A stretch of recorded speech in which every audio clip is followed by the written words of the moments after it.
Morning, morning, morning.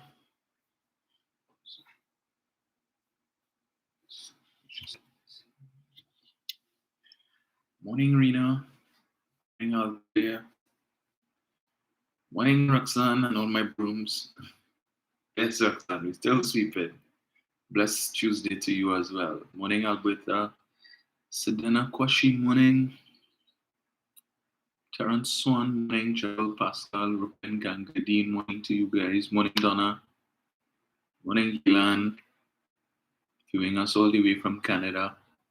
How is the weather in Canada, Gilan? I know it's around that time when you should start seeing some snow. What's we have here? Shedley Jimenez, morning, morning, Denise. Shari, morning to you, and morning, Pauline.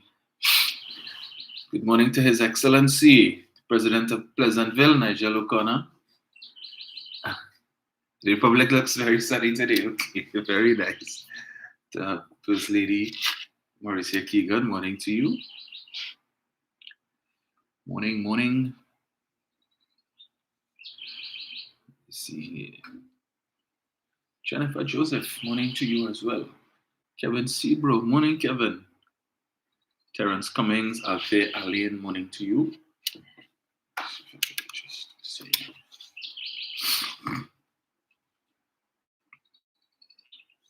Just get it here.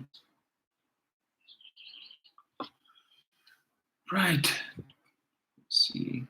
Where's this operating? I never saw this before. It's a new thing.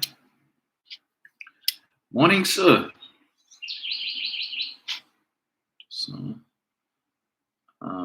Just now.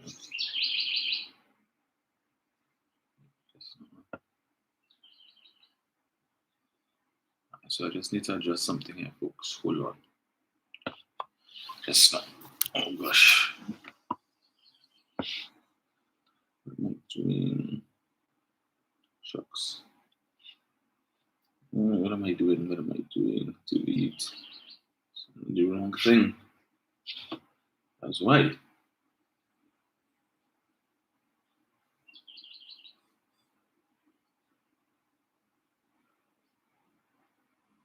Okay. Just now. Right, so give me 1 second, folks. To the folks on Facebook. Right, so I had it on the wrong thing.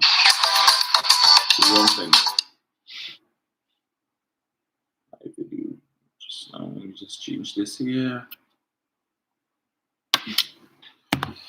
Right. Okay. Apologies. I had it on my personal profile because I saw some names coming up there that I don't normally see. Okay. Glenn Richardson, morning. Denise Coggins, morning to you. Adarami X, morning, morning.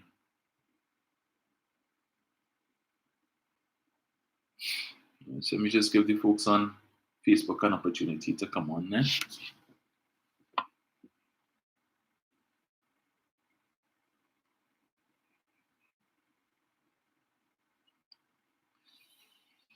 Morning, Val. Right. To the folks on Facebook, morning, morning. Yeah, as I said, I had switched. I don't normally switch to my personal profile on this this device, but I did so and I forgot to switch it back. So morning to all of you. Morning, Carol. Claire Irish, morning. Marlene West. Alison Boyce, morning to you. Garnet Greenwich, morning. Jeremy Lewis. Brenda Isaac, morning to all of you all. Morning, Maria. Sarah.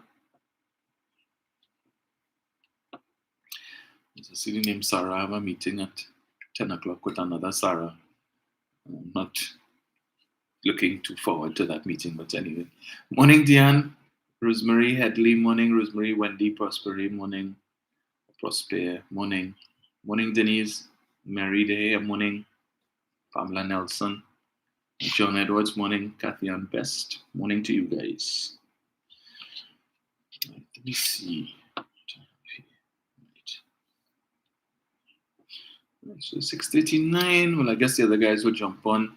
Annette Beard, Audie Coward, morning to you. So, what we have in the news today that is worthy of discussion? Quite a few things.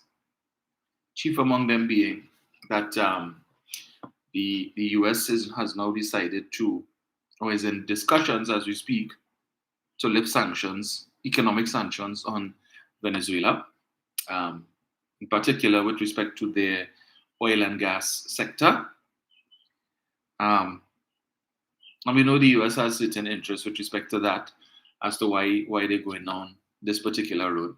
And this, again, is not good news for certain persons in Trinidad.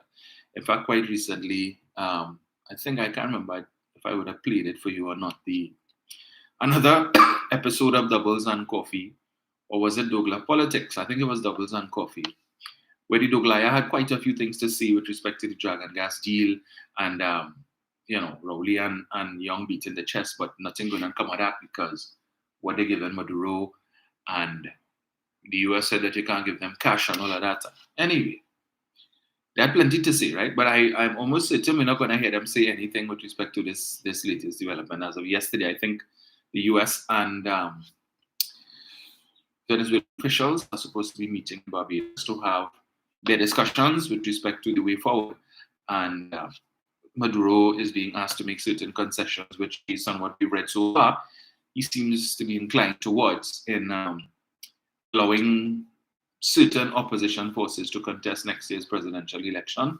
And in return, the US is going to lift these sanctions, allowing not just Trinidad and Tobago, but other entities as well that are interested in doing business with Venezuela and the oil sector. Now, I wonder what Sushila has to say about that, if she still supports Juan Guaido. Again, had they won the election in 2020, we'd be singing a different tune because they made it quite clear they were in support of Mr. Guaido. And I'm certain that Mr. Maduro is fully aware of that the position of the opposition, in particular, its political leader, Kamla Prasad Bisesa. And so it would have been interesting to see, had they won, how they were going to navigate this if she was going to grovel and go to Mr. Maduro and beg forgiveness, maybe bend down and kiss his foot and so on and pay obeisance to him in the hope that he would forgive them and do some business. But I wonder if the media will run to Kevin Ramnarine and ask him for comment. Not as a favorite go-to person. Anything that has to do with the energy sector, run to Kevin. Can't find nobody else. People like Gregory Maguire, they don't go to him. Yeah, but Kevin is the first port of call. I want them to ask David Lee what are his thoughts on that as well. This development. Yeah, it's all over the place. As I would have mentioned to you before, with the large influx of Venezuelans going to the US mainland, it is posing a problem for the administration over there, particularly in places like New York, where they are seeing that they are overwhelmed with the number of Venezuelans, migrants who are there. And the only way to stem that tide would be to do something to improve the economic circumstance in Venezuela. And what better way to do that than to lift sanctions so that they could get their energy sector going again and start earning some money so that their citizens could make a living in their own country rather than seeking out to do so in other countries. Yeah.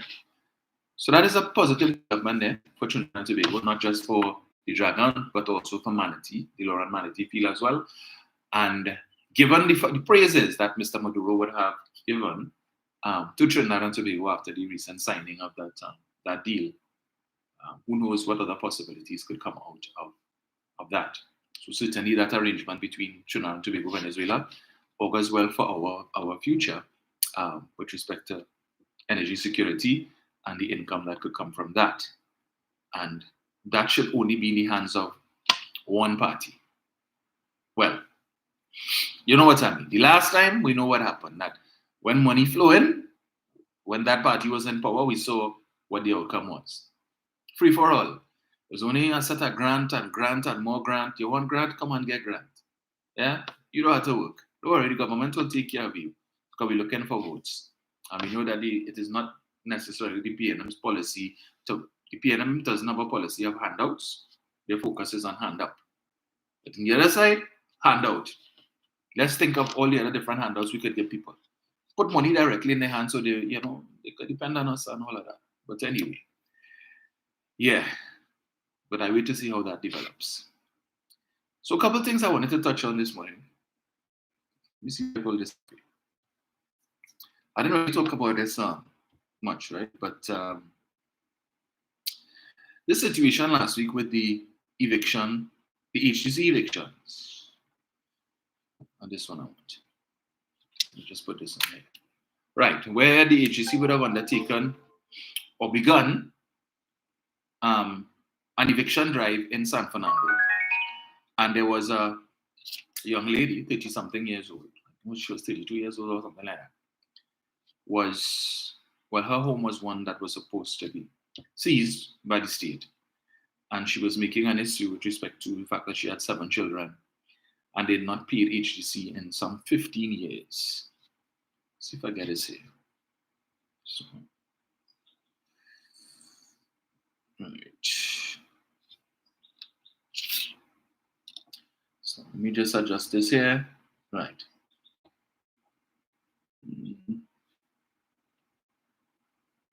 Okay. Yeah.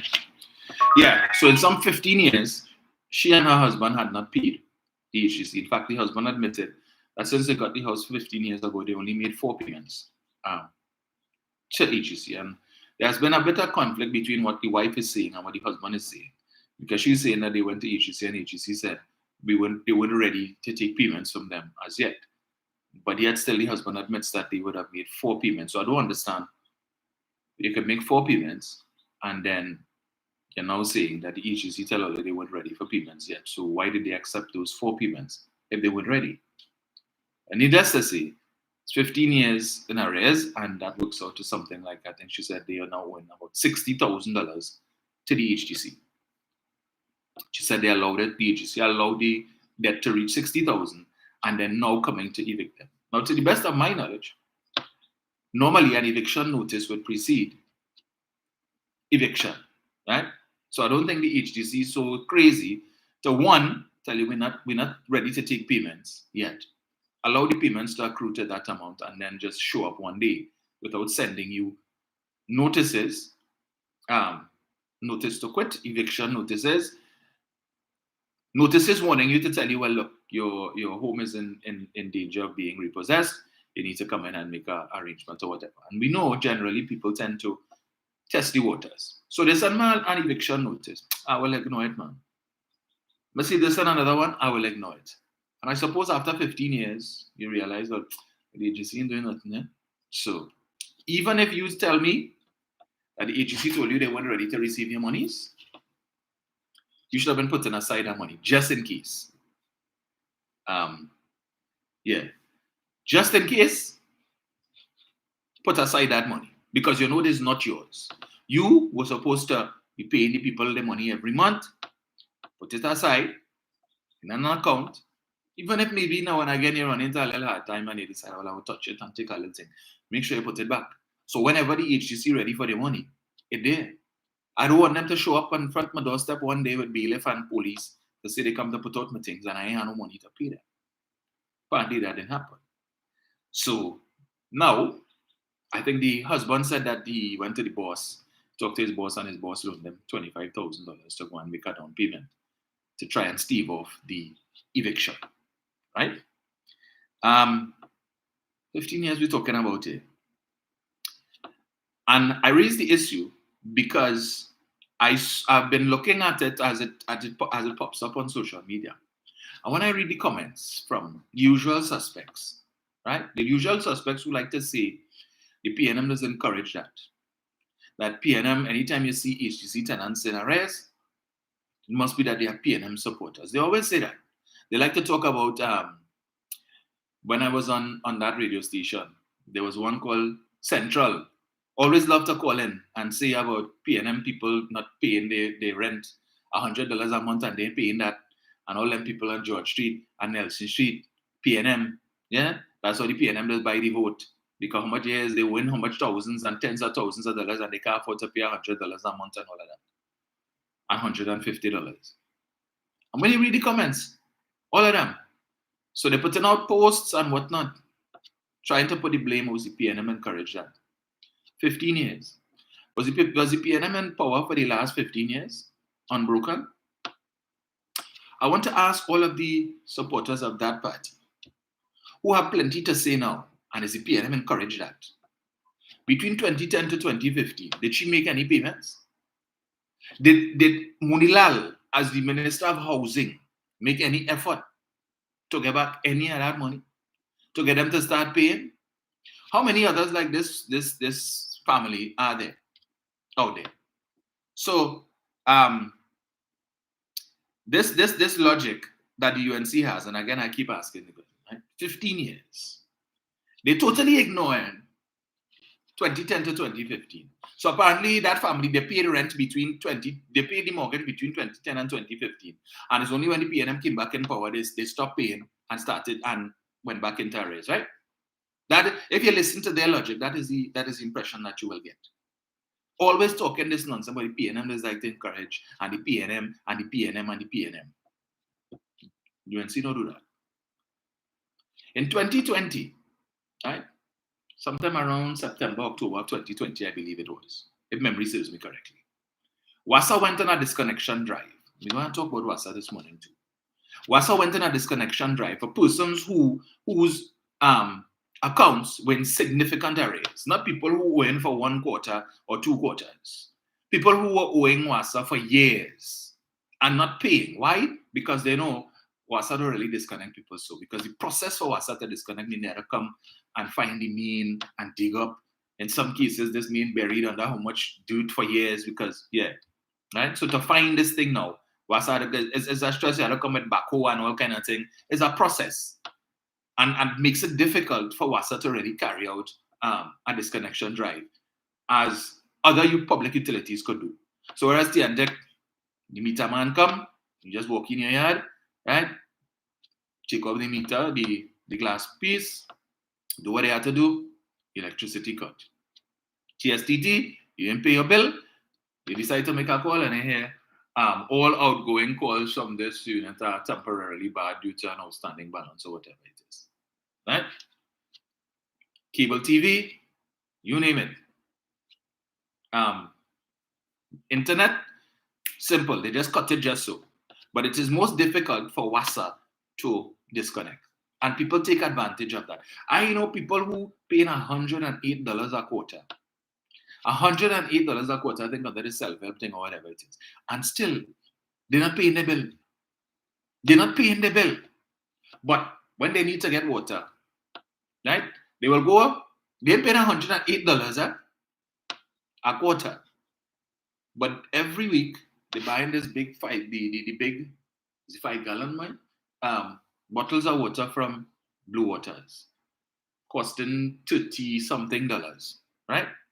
So in a month, they're spending more money for Blue Waters, or they're buying the cases of Blue Water. Some of them buying 2 and 3 cases, and they're buying the alkaline water too.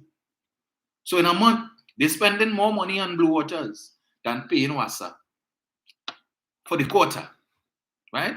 And the amount of water that they get in from WASA. Some of them have 2 and 3 and 4 tanks in the yard, 1,000-gallon tank, 800-gallon tank, 600-gallon tank. They're washing clothes, you name it. Showering, washing car, washing down the yard and everything, all this water that they get in and not paying the bill. When in 2020, WASA decided to go on the disconnection drive. And as I said before, it wasn't they weren't targeting people who went for 1 and 2 and 3 quarters. It's people who went a long time and they bill high, and they're not paying it. Remember what happened? We saw long lines outside WASA's offices all over the country. People had their money in hand, ready to pay to settle their arrears so that they could be, squared with WASA, so that they wouldn't get disconnected. WASA could get some money in their coffers so that they could do the work that they need to do to be able to lay pipeline, improve the delivery of the water service, and not be a drain on the treasury. Who was the first to jump out and say the government too wicked? Remember, Saddam Hussein said, because I think the disconnection drive had started in his constituency. Oh, they're wicked. I'm think people and they're targeting UNC people and whatnot because it's in his constituency. And in these times when you have COVID and people lose their work and who salary get cut and who people don't have money to pay the bill and all like that. One set of old noise they're making. this next one jump on the bandwagon, and that one, and then Kamala and who, and the Doglai, all of them. Plenty to say. Government heartless and wicked in these times. Right? Why they have to choose now? The timing is wrong and all of that. Minister Gonzalez got involved. WASA pulled back. Disconnection drive stopped. So all who had the money and line up waiting to pay, they get a reprieve. Were they motivated to still go and pay the bill? No. Well, WASA stopped disconnection, so I go hold on to that money until the next disconnection drive happens. Then I will go and pay it. In the meantime, WASA's debts continue to pile up because a lot of people not paying their bills. But who were the upholders? I just showing you who were the upholders. The loudest voices coming out to say WASA too wicked. Have you since they said the timing was bad? COVID gone for the most part. The economy has reopened fully, and contrary to what they are saying that the economy is on the brink and economy is in free fall, economy about to collapse and all of that. A lot of people have gone back out to work. We've seen new businesses spring up, expansion of old and existing businesses. In fact, I went down to Brentwood a couple of days ago and I saw the opening a Wendy's, a new Wendy's outlet next to Starbucks in Brentwood. You see the construction taking place around that side. And again, this is a little higher up the road, the Nasalura-Maya Road from the Ministry of Agriculture. Go straight down to Price Plaza. Take a look at all the development that is taking place down on that road. Big plazas. So all the plazas that existed there now, fully tenanted. So much so, and they realize that there is an appetite for space, commercial space in those environs. So now they're building more and more. Our next whole big plaza, big as the Pennywise Plaza, and the extra food plaza there, so you have another one going up. So soon, because it have demand. So I'm sure as soon as that opens to fully tenanted. But the same people, and that is a UNC constituency, that happened in UNC territory. The same people, the other day the mayor, Faiq Mohammed boasting, fastest growing constituency in the country in terms of economic development is Shogunas. That runs contrary to what it is the leadership of his party is telling you, that the country and the economy in a mess and PNM mash up the economy and all kind of nonsense. Right? All of that development. I told you all in St. Augustine. They're opening, and I think they're opening probably another super farm too, right in that plaza there by KFC on Nassau-Maya Road there. St. Augustine, opposite St. Augustine Private Hospital. They're opening Starbucks. They're building a new Starbucks and a new super farm. Right there. So apparently Christian Mute and Prestige Holdings and Vemco and them, they didn't get the memo that the economy is in a mess. So there's no need, no sense to be spending all of this money because nobody have any money to spend. So why are you opening it? But more and more Starbucks opening all over the country. Why? Because there is demand.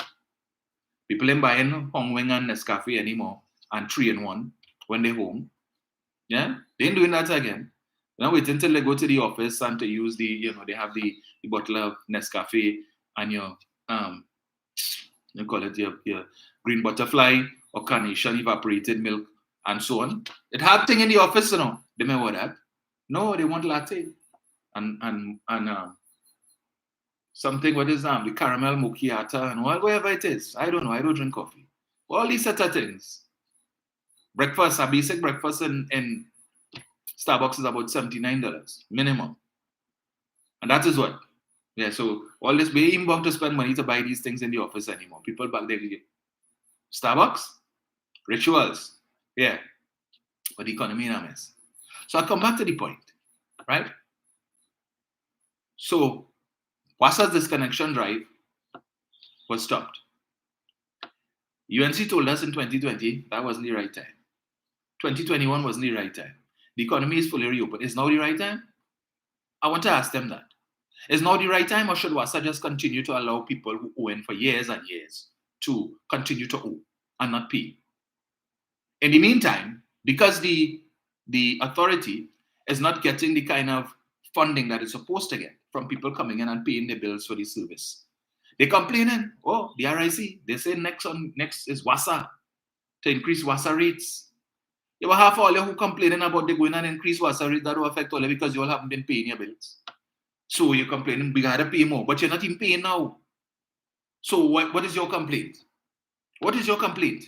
You're not paying, you're owing a set of money, and now the utility finds itself in a situation where you have to do restructuring. And restructuring, more often than not, involves retrenchment, right? For years, we've been hearing that WASA is overstaffed. But before I go there, let me just play this, right? You know the bleeding heart thing now? Just now. Let me get this. I know some of you would have heard it too, but we will still play. I'm a baby boy, I'm a baby boy. I'm trying now to go high school, boy. I live here since I was 15 years, since I was a child. I'm 32 years now.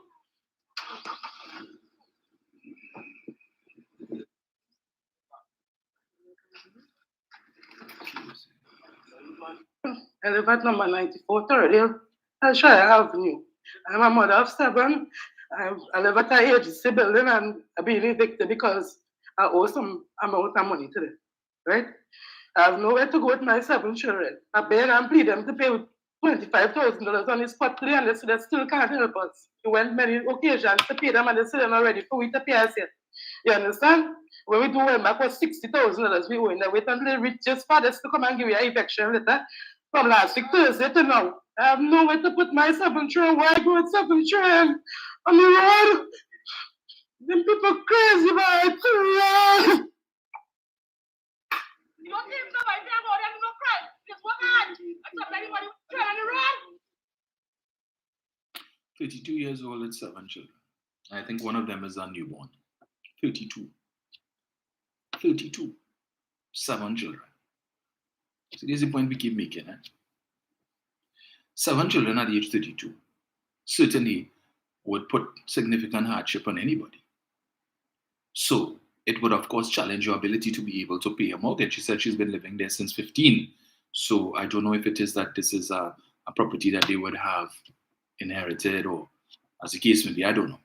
Right? But at 15, yeah. Where was the arrangement there? But for 15 years, you ain't paid no payments have been made. 32. 7 children. Right? So even if it is at the age, you see, tell you, all right, come. We work out something and you pay. But 7 children, and at 32, you're still very young. You're still in your childbearing years, so who knows how many more could come between, because clearly she's inclined to have a lot of children. Yeah. So at 32, who knows how many more could come between 32 and 42 in the next 10 years. But these people wicked by.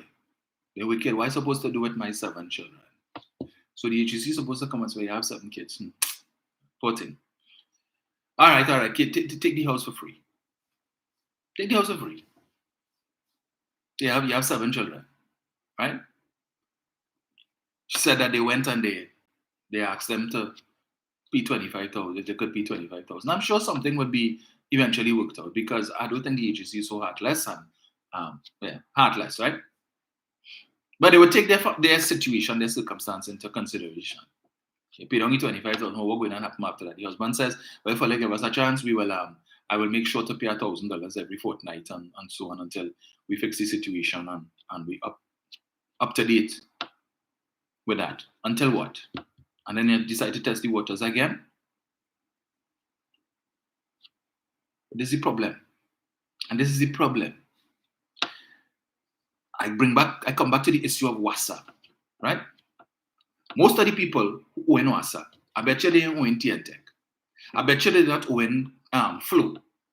I bet you they're not own whoever is the cable provider or the internet provider, right? None of the other utilities. I'm sure they're not owing any of them. Or at least if they are, at best, they may be 1 month in arrears. Not 1 and 2 and 3 and 4 and 5 years in arrears, as a lot of people are. Because they know if you don't pay your bill, you get disconnected just like that. And so when it is I hear members from the opposition party talking on certain nonsense, people suffering and they're struggling and so on. No, these persons who are not paying WASA, in most cases, it is because they know the likelihood of being disconnected is slim to almost none. Because if it is WASA was as efficient in disconnection as with respect to TNTech, TSTT, the cable companies and the internet providers, they wouldn't be in the hellhole that they are in today with respect to debts. They wouldn't be. But that is the only problem, and people take advantage of that fact. Right?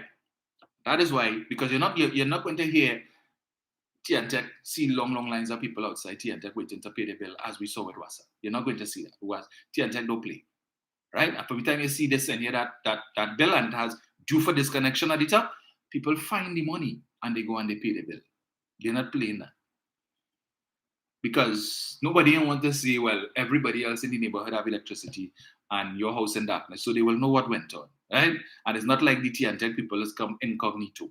So when the neighbors see the TNTech van pull up in front of your house and they just come and open the gate, morning, and so they open the gate and they go inside, or just walk in here, they know what time it is. Nobody want to go through that embarrassment, right?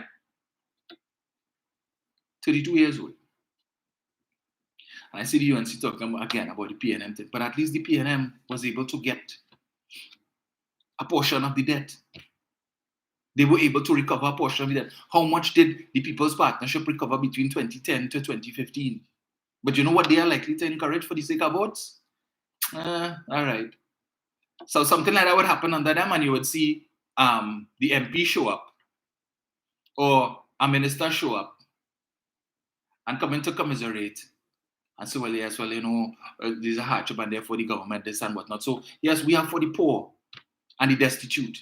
Yeah, that's what they do. Show up. Or you'll see one of the hotshot UNC lawyers show up and, they want to thing and this and that, and they're going to write to the HGC. Yeah, because they are knights in shining armor. That's what they do. That's the impression that they give. So a picture has been painted, the government wicked and HGC wicked and evil.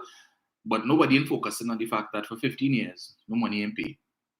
And if it is, they didn't go on this drive, probably another 15 years might have passed as well. And meanwhile, you have persons who need HGC houses, who can afford to pay and would be willing to pay and would meet their commitments, have been waiting for many years to get an allocation and have not been able to do so. And they said, okay, we understand the situation now, but at the end of the day, you all went into a contract and you know what you were supposed to do. Reminds me of I think it was under the People's Partnership, the young lady who had gotten the home and she became famous for the saying, that making any sense? You remember she and the husband, they were living in some shack somewhere, had the baby and stuff, and some bacchanal happened, and then they gave them a house, an HGC house, and she said that wasn't ideal because they had other children, and when they look at the distance between where they live and to the school, and they need to move and go in the next house, all kind of thing. Yeah, but they want to show themselves to be so magnanimous. Yeah, we willing to accommodate. Meanwhile, $789 million worth of housing cannot be found. And up to now, we've heard nothing from anybody in the United National Congress on that matter. We have heard nothing from anybody who was a part of the People's Partnership government between 2010 to 2015. The Doglaya, every day he doing doubles and coffee. Every day. Every day, Doglaya politics. But you ain't hearing nothing about that. They had no Monday night forum last night. I wonder if it is because, well, they've not had any Monday night forum since the election. So this is August. We're in October, right? Today is what, the 17th? So it's been almost 2 months. Well, 2 months, yes, since the election has gone, and they've not had a Monday night forum meeting. After every Monday for the last since 2020 and before that, 2017 come forward. And even before that, they never stopped campaigning after 2015. All of a sudden, you don't need Monday night forum meetings anymore. All of a sudden. Yeah? Okay, realize it made no sense. It was of no benefit to you. And while they continue to posture and give you the impression that they were so happy and pleased with the outcome of the local government election, if you had listened to Rudal Munilal last week Wednesday, in his contribution to the budget, talking about this is a government on their way out, Madam Speaker. They're on their way out. The UNC is well on its way back into office in 2025 because the local election was a litmus test. A litmus test, it's like a test that you do in a lab. Yeah. Somebody needed to tell Munilal that you weren't speaking this to a Monday night forum audience. Right? The people who are inclined to listen to the budget, we know what litmus test is. So you don't need to try to define it for us. If you were speaking to the Monday Night Forum, yes, you needed to give them a definition of what that was. So beware of your audience now. Yeah, like, let us get confused sometimes. So he says a litmus test. And this is a minority government, echoing the sentiments of his political leader. This is a minority government because they got less votes. They lost the popular vote in the local election. The depth of stupidity that resides in that party is mind-boggling. Right? And I have to keep repeating. 2019, PNM lost the popular vote in the local election too. You're kind of saying the same song, that is a minority government. I'll get 202,000, the PNM 161,000. 8 months later, the PNM come and put a shellacking in all your tail. Right? 322,000 votes as compared to your 309,000. I didn't hear you say anything there about minority government. How come you didn't reference the local election of 2019? Because we're looking at the same dynamics. Same dynamics. It didn't work in 2020, but he wants to convince you with the same dynamics, it will work in 2025. All right. Continue to sell that loot to your supporters and membership. A lot of them starting to wake up and realize they're smelling the coffee or something else. Yeah? They know what time it is. But they will continue with this nonsense. Oh, litmus test. People have spoken, and the people are the final arbiters, according to Mudila. Oh yes, the people are the final arbiters. And the people are asking, where is this $789 million of housing that we cannot find? You all made a big issue about $100 million in fake oil, but $789 million worth of fake houses. No conversation, no talk. Nobody from that camp has come forward to say this is the situation.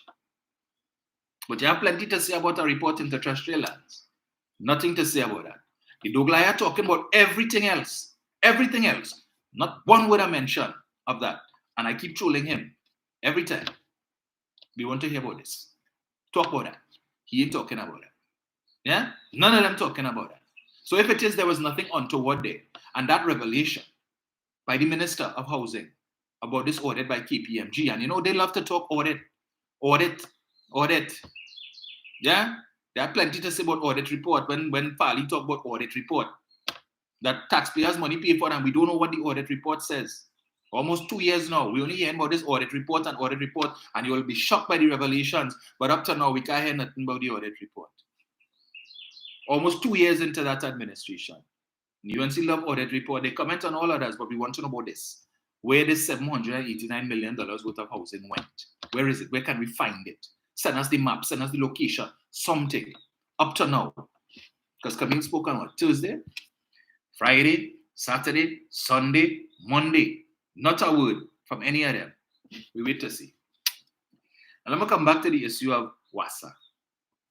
Right? Because I think during the budget debate, or during the Standing Finance Committee aspect of it, I think somebody, I don't know who it was, put question to the Minister of Public Utilities, Marvin Gonzalez, with respect to the allocation for NIS for WASA. And I think the figure came down, it was some 64 million before allocated the previous year. Now it's come down to 25 million for fiscal 2023-2024. Right? So Wade Mark on Sunday, and they waste the time Sunday morning press conference where they get a question and a half. Well, now they might get a couple more because I understand, well, they have their own people. Imagine you're fake journalists. Everything about them fake. As if people don't know this man's accent. Their name, Cook Mehu, or whoever else that they bring. Get them a piece of paper and tell them, here, ask these questions and let this thing look legitimate. The media don't even have time to bother them, and they will just pull up the thing online and they listen, all right, and they take some talking points and then they would report if they feel they need to, if something of substance is said. They will report it. But they ain't bothering to go and ask no question because they realize it is in fact a waste of time. But they spoke about that, and we might decide to come and talk. No, the government going on trench workers and WASA, this wicked government. And if it is all going on the structure and so on, they need to tell the people and WASA cuts coming. Emmanuel George, when he was the Minister of Public Utilities, back in 2013, 14, whenever, around there, he said that WASA was overstaffed by some almost 2,750 workers, right? Emmanuel George. He also told us TSTT was overstaffed and they had worked out a restructuring process for TSTT, where over the course of 5 years, from I think it was 2012, or between 2012 and 2014, they were supposed to go through a 5-year process where they would see some 700 workers, 25% of TSTT's staff complement was supposed to go home. Right? They would pay them off and they would go home. Approximately 700 employees. As I said before, Emmanuel George said that's 2,750 people was overstaffed. Remember what it is that they did between 2010 and 2015 with WASA?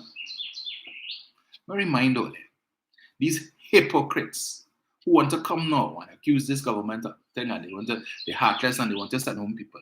Understand? Remember how much money it cost you, Mr. Taxpayer. Let me remind all them, right? The VSEP that they gave between 2013, I'm going to read this for you here. Former senior manager at WASA yesterday refused comment on allegations that there were billions of dollars in unauthorized salary and overtime payments during his tenure at the utility, a matter which has now been referred to the police service for investigation. Calls to his cell phone went unanswered, were answered by a man who initially claimed not to know Mahabir, before later claiming that he was just doing some work for him and promising to relay the message to Mahabir. However, Guardian Media also sent several questions to Mahabir via WhatsApp. While they were received and read, no responses were forthcoming. Mahabir, who served as WASA's Director of Human Resources, was accused of 7 allegations of misconduct in a 2016 audit report prepared by WASA's legal department. So this was another audit report that the UNC had nothing to talk about. They had no comment to make on this audit report. Only audit report they're interested in is Petrotrin, fake oil, terrestrial lands, HGC, yes. But they're not interested in this one. And the audit report are telling us about the $789 million worth of houses that can be found. They're not interested. He was employed at the authority from June 28, 2011, and then brought back on contract from January 1st, 2015 for a period of 3 years, with his tenure ending on December 31st, 2017. He was suspended on June 16, 2016, and later terminated by a letter dated March 8, 2017, by WASA's then acting CEO, Alan Poonke. Although Mahabir denied the allegations via the letter dated June 19, 2016, his termination followed advice received from Senior Counsel Elton Prescott that adequate documented evidence had been provided by the authority in respect of the allegations, except one which claimed Mahabir had used his office to grant approvals for the receipt of traveling allowances and leased motor vehicles by members of staff. Among the allegations in the 74-page audit report was that Mahabir had failed to follow and/or establish procedures and practices for the recruitment and rehiring of personnel at a significant financial cost and burden on the authority, and/or the engagement of daily paid workers in 2014 to 2015 without requisite credentials. Another allegation was that during the same period, he acted in breach of WASA's mandate to reduce staff pursuant to the VSEP loan agreement with the IDB. That he also allegedly misled the management board and ministry with respect to manpower levels and within the authority. Other allegations claim that there was a lack of transparency in the selection criteria of staff in some areas, as 342 persons who did not possess the necessary qualifications, knowledge, skills, or experience were appointed in an interim arrangement within the operations division, thereby leading to an increase in overall salaries costs from $130,168,000 to $157,824,000. So 342 people who had no experience, no skills, no knowledge, no qualifications. Hire them, right? So that increased WASA's salaries bill by $27 million a year. Mahabir was also accused of authorizing the payment of overtime, here it is, foregone by the union officials of the NUGFW WASA section from January 2011 to December 2014 in the amount of $726,718 without seeking approval from the board and the Human Resource Committee. Mahabir was also accused of retroactively approving the payments of additional commuted overtime hours and special project allowances to 6 members of the Public Service Association, PSA WASA section between January 1st, 2013 to December 31st, 2015. The audit alleged these allowances are in excess of those provided to employees of similar ranges and job description and has resulted in an increased monthly financial commitment to the authority of $31,135. From January 2013 to December 2015, the excess allowance totaled $947,307. Furthermore, this allowance continued beyond December 2015 to July 2016, totaling $195,302. Responding to the exclusive report yesterday, NUGFW President James Lambert says, listen to Lambert, workers do not give themselves overtime. Overtime is given by the management and the workers are expected to work during that period. The workers are not the ones to answer as to what overtime is given to them, and they are required to provide a service and are paid for it, so we are not concerned about that. Also contacted former Public Utilities Minister Ganga Singh declined to comment on the matter, saying he was out of public life. Right? But let me give you some more figures. But I find interesting James Lambert's response. Well, the workers don't pay themselves overtime. So whatever overtime they get, that's not their fault. So if it is you working in WASA and you know you work some overtime, and ideally, if you're accustomed working overtime, you should have an idea as to what the basic calculation is, even if you're off by a few dollars. But when it is that you see you getting tens of thousands of dollars more than you were supposed to get, and you know, hey, something ain't right here, right? Lambert saying a nice small thing. That's all right. These workers didn't get accepted, that's however they get taken. That's okay. Defraud the authority. A scandal of the highest order. This is how Public Utilities Minister Marvin Gonzalez yesterday described the payment of over $1.1 million in overtime to 6 officials of the PSA employed at WASA during a 3-year period. One of the PSA officials also received over $500,000 of this figure. Outraged over the wanton spending, financial irregularities, mismanagement, and corrupt activities at the cash-strapped authority, in the past, the angry minister has promised to make the perpetrators accountable. During an interview with Guardian Media, Gonzalez said, "It is a scandalous state of affairs and a breach of the public's trust. This is as investigations continue into the operations of WASA and allegations of misconduct by former Human Resource Manager Ken Mahabir, raised in a 2016 audit by WASA's legal department." So I also remind you that this same gentleman, when they offered a visa package, let me get the figure here. So, over $300 and some million they got from the IDB for this visa package to send home a certain number of workers. They paid off the workers, send them home, and then bring them back. Yeah? Rehire them. Defeating the purpose. So whereas WASA was supposed to restructure and reduce the staff complement to an acceptable level that would result in the authority making some money, they ended up going back up to over 5,000 employees. But we'll come to that just now. According to the audit, which was obtained by Guardian Media, $1,142,609 was paid to 6 union officials in excessive commuted overtime during January 2013 to July 2016.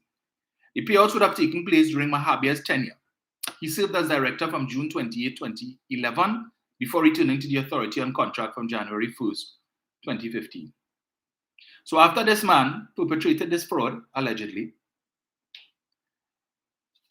carried out the restructuring, the visa package, send home people and then rehire everybody, more or less, they bring him back.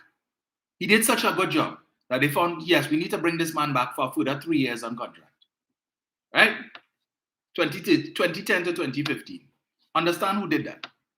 Audit documents reveal the highest paid of the 6 PSA officials received $504,589.52 in total excessive COT during a 43-month period. The report showed that 6 PSA union officials were paid a total of $947,307.03 in excessive cumulative overtime payment, with a further $195,302 being paid in excessive overtime at the approved period. A breakdown revealed that the highest paid PSA executive received $17,795 per month in excessive commuted overtime. Almost $18,000 a month in overtime. It's a PSA executive. Wonder what he was doing. How much pipe he was laying. What work was he doing? What overtime was he doing to be earning $18,000 a month? What was his basic salary? I wonder who that executive was. Right? When he should have received $5,931 per month. So he was supposed to receive, this PSA executive, $5,931.69 a month. But instead he received $17,795 in overtime. And this, James Lambert says, is okay. This, James Lambert said, well, he didn't pay himself that, so what, we're not concerned about that. This is union leader, James Lambert, right? We care about the worker, we couldn't care about the authority. So if it is these practices cause the authority to end up bankrupt and people not paying their bills, is all right. I continue. The second executive member received a total of $97,938 in excessive overtime between July 2014 to July 2016 during a 25-month period. That member also allegedly received payments for 12 months in excess of the agreed period. The breakdown showed that the worker received $3,860 per month when she should have not received any overtime. Should not have received any, but was getting $3,860 a month because WASA had money to give away. Another worker collected a total of $95,799 in excessive overtime payments during November 2014 to June 2016 during a 20-month period and for 8 months in excess of the agreed period. He received $9,469.47 per month when he should have only received $4,734 per month. He was paid an excess of $4,734 in overtime between November 2014 to June 2016. Yet another worker received $86,121 in excessive overtime payments during November 2014 to 2016, June, during a 20-month period and for 8 months in excess of the agreed period. A breakdown revealed he received $8,512.79 per month in overtime payments when he should have only gotten $4,256 per month. So he was collecting double the amount. He was paid an excess of $4,256 per month during the period November 2014 to June 2016. Two remaining PSA executive members received $81,430 and $81,428 respectively in excessive overtime payments from July 2014 continuing up to July 2016 for a 25-month period. The two each received monies for 12 months in excess of the agreed period. And a breakdown showed that one of them received $3,210 per month when she should not have received any overtime payments. She was paid an excess of $3,210 for the period July 2014 to July 2016, and the audit revealed the other worker received $3,210 per month when she too should not have received any overtime payments.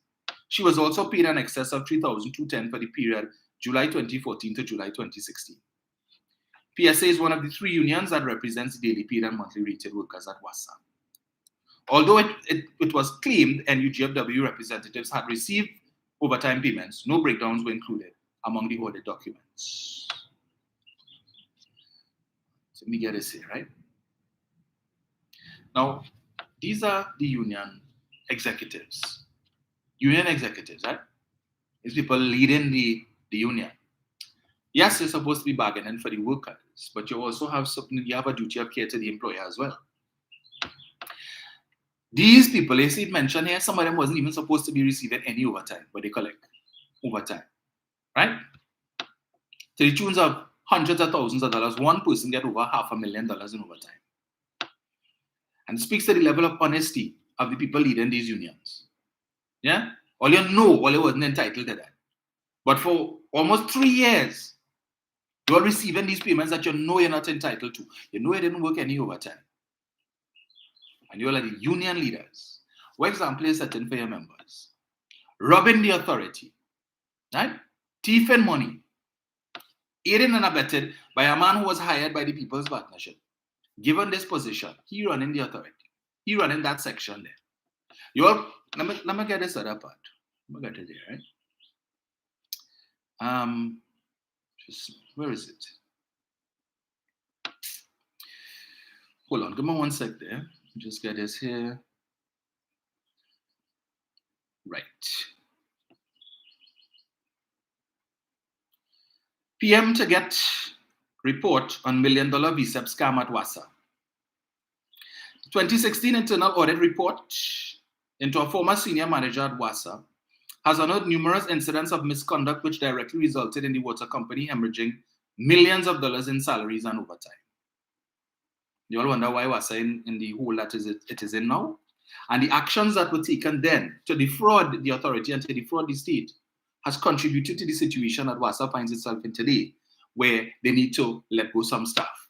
Whereas if they weren't thieving the money back then. But anyway, intent on securing some redress for the past wrongs, Public Utilities Minister Marvin Gonzalez said the findings contained in the 74-page report, which was presented to then acting CEO Alan Poon-King, will now be passed to the TTPS for investigation and prosecution. Anyway, here's recent. Let me see. 2021, right? We're in 2023. I'd love to know how the police is conducting investigations in this country. But anyway, a total of 7 allegations of misconduct were leveled against the former manager, and among them, the allegation that the former manager failed to follow and/or establish practices for recruitment and rehiring. I want to get to the figures. Right. So, the audit was undertaken by the People's National Movement government following a 2012 report compiled by WASA, which showed that an attempt to get funding from the IDB, one conditionality was that the authority undertook an urgent staff rationalization exercise, which was completed by the PP during their tenure.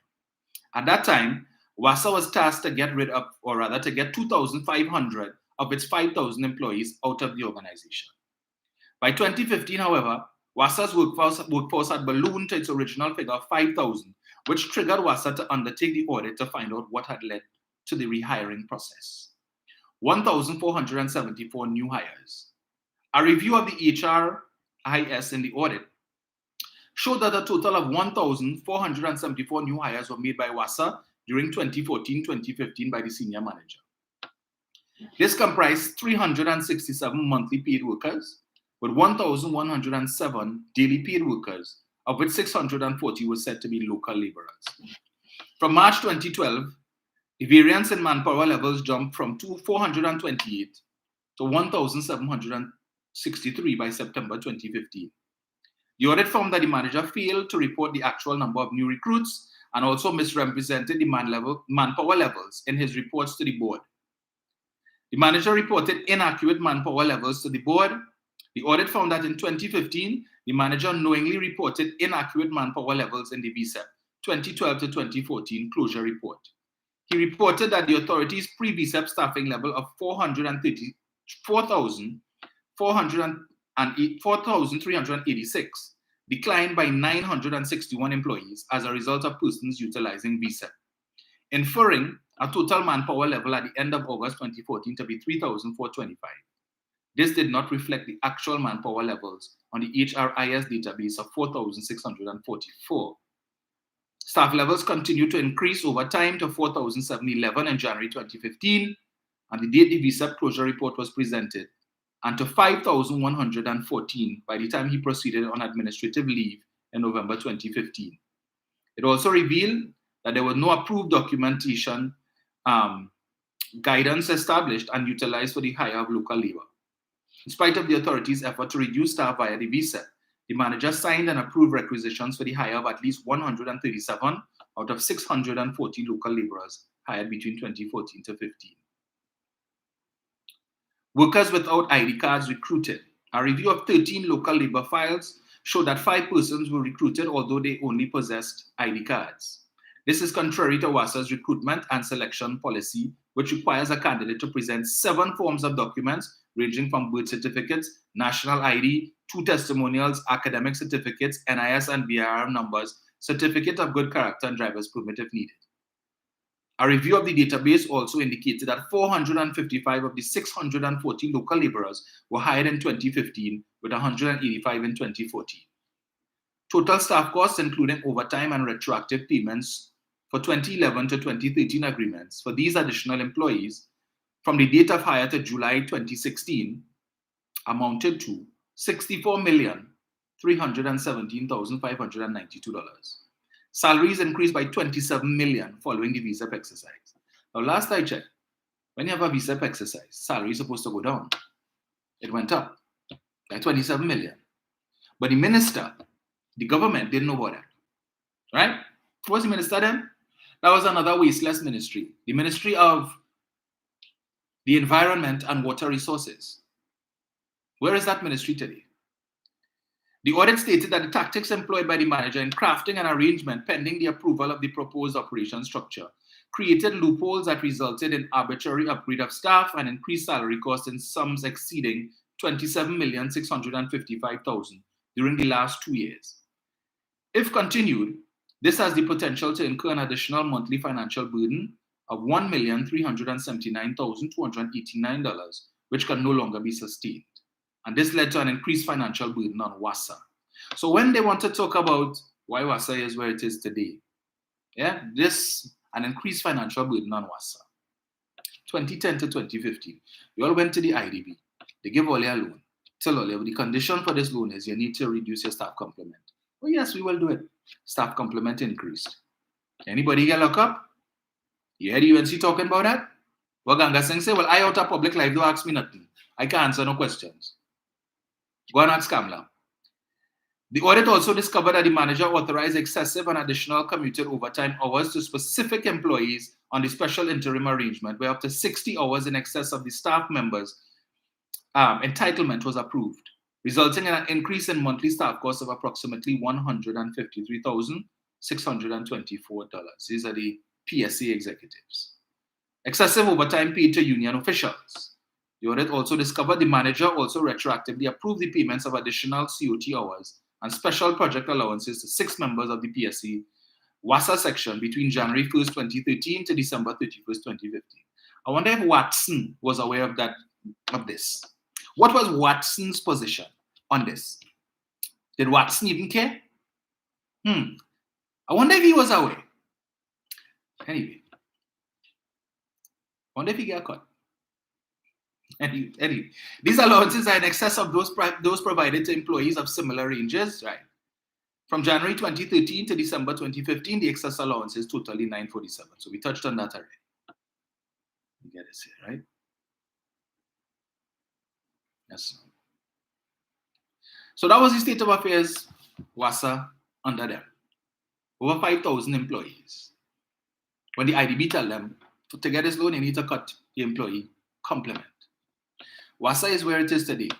Marvin Gonzalez had to deal with that. Keith Rowley had to deal with that.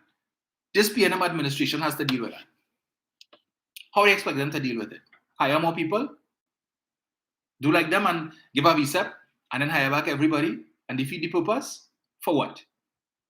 For what? Everybody always complain, oh, WASA this and WASA that. Feeding frenzy. You need a work? Come now, check me tomorrow. Where I have ID card and nothing else? Don't worry, we gonna deal with that. You come through. Come through. And they get work. Now, it's interesting to listen to Weidmark and them and their hypocrisy, right? Every time the government says they're going to do something that probably results in the loss of jobs, they have plenty to say. Let me go to the UNC's National Economic Transformation Plan. In other words, their manifesto for 2025. Mrs. Prasad-Bissessar, during her contribution to the budget, referenced the Minister of Finance to go and read their manifesto, their National Economic Transformation Plan, so he could get some ideas as to how to run Trinidad and Tobago. Let me get this here. Give me 1 sec.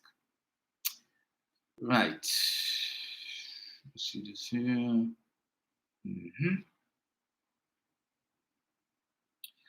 Let me tell you how they plan to. Right.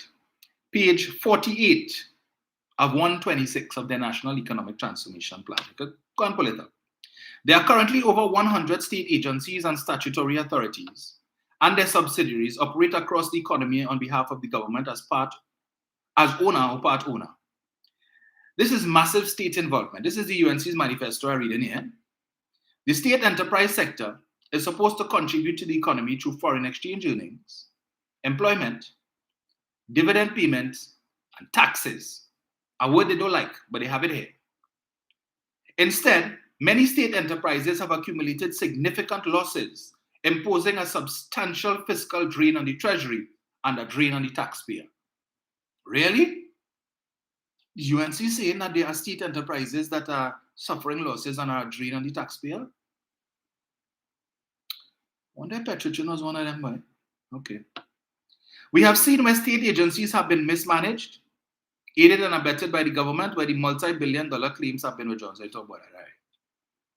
Our approach, following consultations, a new UNC government will review, assess, and determinations will be made on which enterprises will, one, the state may want to continue to hold on to on behalf of the people. So we will do an assessment of all state enterprises and we will decide which one we want to keep and the ones we don't want. Two, which would serve the country better if they were out of the government's hands? Privatization. Three, which will do better as public-private partnerships? Four, determine which will assist with research and policy direction for the government in terms of climate change and yada yada. Gradually divest selected non-strategic state enterprises. We will gradually reduce the level of state ownership or remove the government from several state enterprises which have no strategic national importance or are a financial drain and have no prospect of viability. I would love for the UNC to articulate and tell us which state enterprises they think are a drain on the treasury. Which ones? Because whenever the PNM says there are certain state enterprises that are a drain on the treasury, they quick to jump out and they want to give it to the 1%. And, well, articulate for us now. Because you all have it here. You recognize in your manifesto there are state enterprises that are making money. State enterprises that suck in the treasury dry. And you all are saying here, you will decide which ones you will keep and which ones you will get rid of. Continue. We will gradually reduce the level of state ownership or remove government from several state enterprises which have no strategic national importance. The function should be better carried out by the business sector. Really? Transform the remaining state enterprises to publicly owned companies. We will recapitalize the remaining state enterprises if necessary, placing up to 49% of their shareholding on the local stock market. For who to buy? Who to buy it? If everybody's suffering and eating grass, so who win and buy it? I wonder if it's 1% buy. Ensure publicly owned state enterprises are run efficiently by private sector firms. We will tender the management of publicly owned state enterprises to private companies in an open tender bidding with clear pre-qualification and evaluation criteria. We know what the UNC's pre-qualification and evaluation criteria leads to. You want to know? Check the Beta wastewater treatment plant. Check that and see what the evaluation criteria involves. That a company with no experience in building wastewater treatment plant got superior at every rubric over a company that had 58 years of international experience. I wonder if that's the same evaluation criteria they're going to use to determine which private companies they would bring in to run these state enterprises. We will step away from government interference in these state enterprises and negotiate performance contracts with successful private companies to ensure that these entities are run efficiently while the government receives payment through taxes and dividends from the profits generated. So we will give these companies the contract to run these state enterprises, these private companies, and we in turn will collect dividends and taxes. But if they tell us they are making no money, there are no dividends and taxes to be had. But yet still, they run in the companies, right? We must engender a business development approach with strategic financial objectives. Failure to meet these objectives must have review and repercussions. The bottom line, these companies must be profitable. The old days are gone. So put us in office in 2025, and we will look at all of the state enterprises that we find making sense, and we will give it to the private sector. The private sector to run. Who in the private sector are you going and give it to? John Doe and Jane Doe on the street? The man who work in CPEP? The man or woman who work in URP? The man or woman who work in the fast food industry? You're going to call them in to run these companies? But all they quick to ball the PNM. Only care about the 1%. And the PNM don't care about the poor. And the rich must get richer. Rowley says so. But here it is in the manifesto, they're telling you, put us in office. And you see all these all these public companies here. We give it to the private sector too. We will invite them, come and run it for we now. We just need taxes and dividends, and all they can keep the rest. If all you want to send home staff, Whatever you all need to do to turn around these companies, we will. You hear what I said here? The government is going to step back. We're not going to interfere in the running of these companies. However they want to do it, let them do it. Today they have an issue with the government saying that they need to send home some people from WASA. But they plan to put us back in office and we will go on a massive drive. So it's not just WASA. It's not just WASA alone. All them other state enterprises and companies and entities that are making money, we're going to put it in the hands of the public, the private sector, and let them run it. Again, I ask the question, who are you giving it to? Who's the private sector that you're giving it to? I wonder if they have their own 1% that they want to give it to. Yeah? And they probably sat down in a room and all their financiers don't tell them, well, which companies they want. I want PTSC. Give me WASA. I want Tech. I privatize. Privatization. You see, this is the problem when you don't read. They invited the government to go to the National Economic Transformation Plan. You feel half, 3/4, or most of the supporters and membership know what is in that manifesto. I bet you they don't know. But they're praising them up, you know. Yes. Litmus test. We won the UNC back in 2025. What the UNC offering you? Not a clue. I don't know. Everything good. Everything good. Are we supporting she? What are you supporting? You supporting that? That you could lose your work? Eh? You have an issue with the restructuring of WASA. But they're proposing massive restructuring of the entire public sector. They tell you in the manifesto. Eh? So when it happened, don't worry. Look up and say, what? But we didn't know that. It was right there in the manifesto, in black and white. You just didn't read it. And you think they will come on the platform during the election and read all that? And talk about that? No, they ain't talking about that. All we are here is load up the matic, knock it on them and knock it again. And we will deal with home invasions. 25 years if you're found guilty of home invasion. And we will make it easier for you to get FUL. But we ain't talking about that. We're not talking about that. Right? Roxanne says the 1%ers give them gripe. Yes, Roxanne. The manifesto come out at Disneyland. 3 noted economists in this country describe this National Economic Transformation Plan as pie in the sky. Pie in the sky. Makes no sense. But this is what they're offering you. How they're going to save the economy. And she bold-faced enough to tell Colvin, you want to know how to deal with Forex? Go to our National Economic Transformation Plan. And the only thing you can find in there is that for them to deal with Forex is what? Allow the exchange rate to slide. Let market forces determine what the exchange rate should be. So instead of using the country's foreign reserves to prop it up and leave it at 679 thereabouts, save the country's foreign reserve, allow it to build up. And if the exchange rate reaches $8, $9, $10, well, so be it. It will deal with the problem because people could now afford less foreign exchange, and therefore that will treat with the demand. That is their solution. That's their solution. The supporters aren't talking about that. Because they don't even know. They don't know. And even if they were to go and read it, that is going right over their head. Waste that time. I just say it. Right? But I would invite you all, as I said, I will interrogate it further. Because it's an exercise I started a while now and I needed to come back and revisit it. So we could go through it in detail and understand what it is they're offering you in 2025. The only thing you're going to see different, this was the manifesto in 2020. The only thing you'll see different in 2025 is that probably what all the things Gary's saying that you need to do to deal with crime, they will throw that inside. The things that they want to go and discuss. And the Prime Minister says, well, I will not be a part of that. And we only inviting parliamentarians, so they vex. Gary all over the place, he vex, because he want to be a part of the talk. He want to come in there and dominate the thing. The expert reach, the professional reach, all keep quiet. Listen to Gary. I have all the answers and all the solutions. Let's talk about broken windows theory. The what? The broken windows theory, yes. Hush all him out. I got this. I got this. Yeah? So he going to school everybody because he have the answers. He's the GOAT, the greatest of all time when it comes to crime fighting. Yeah. So that's going to be a talk show for you. Everybody shut up and give Gary the floor. Are we done there? Crime fix. And? Missy, Sean says to me, those Indian expos that always had a long last day and never leave according to the US, they will. I could tell you when I was in the bank. They used to be coming with it in droves, but anyway.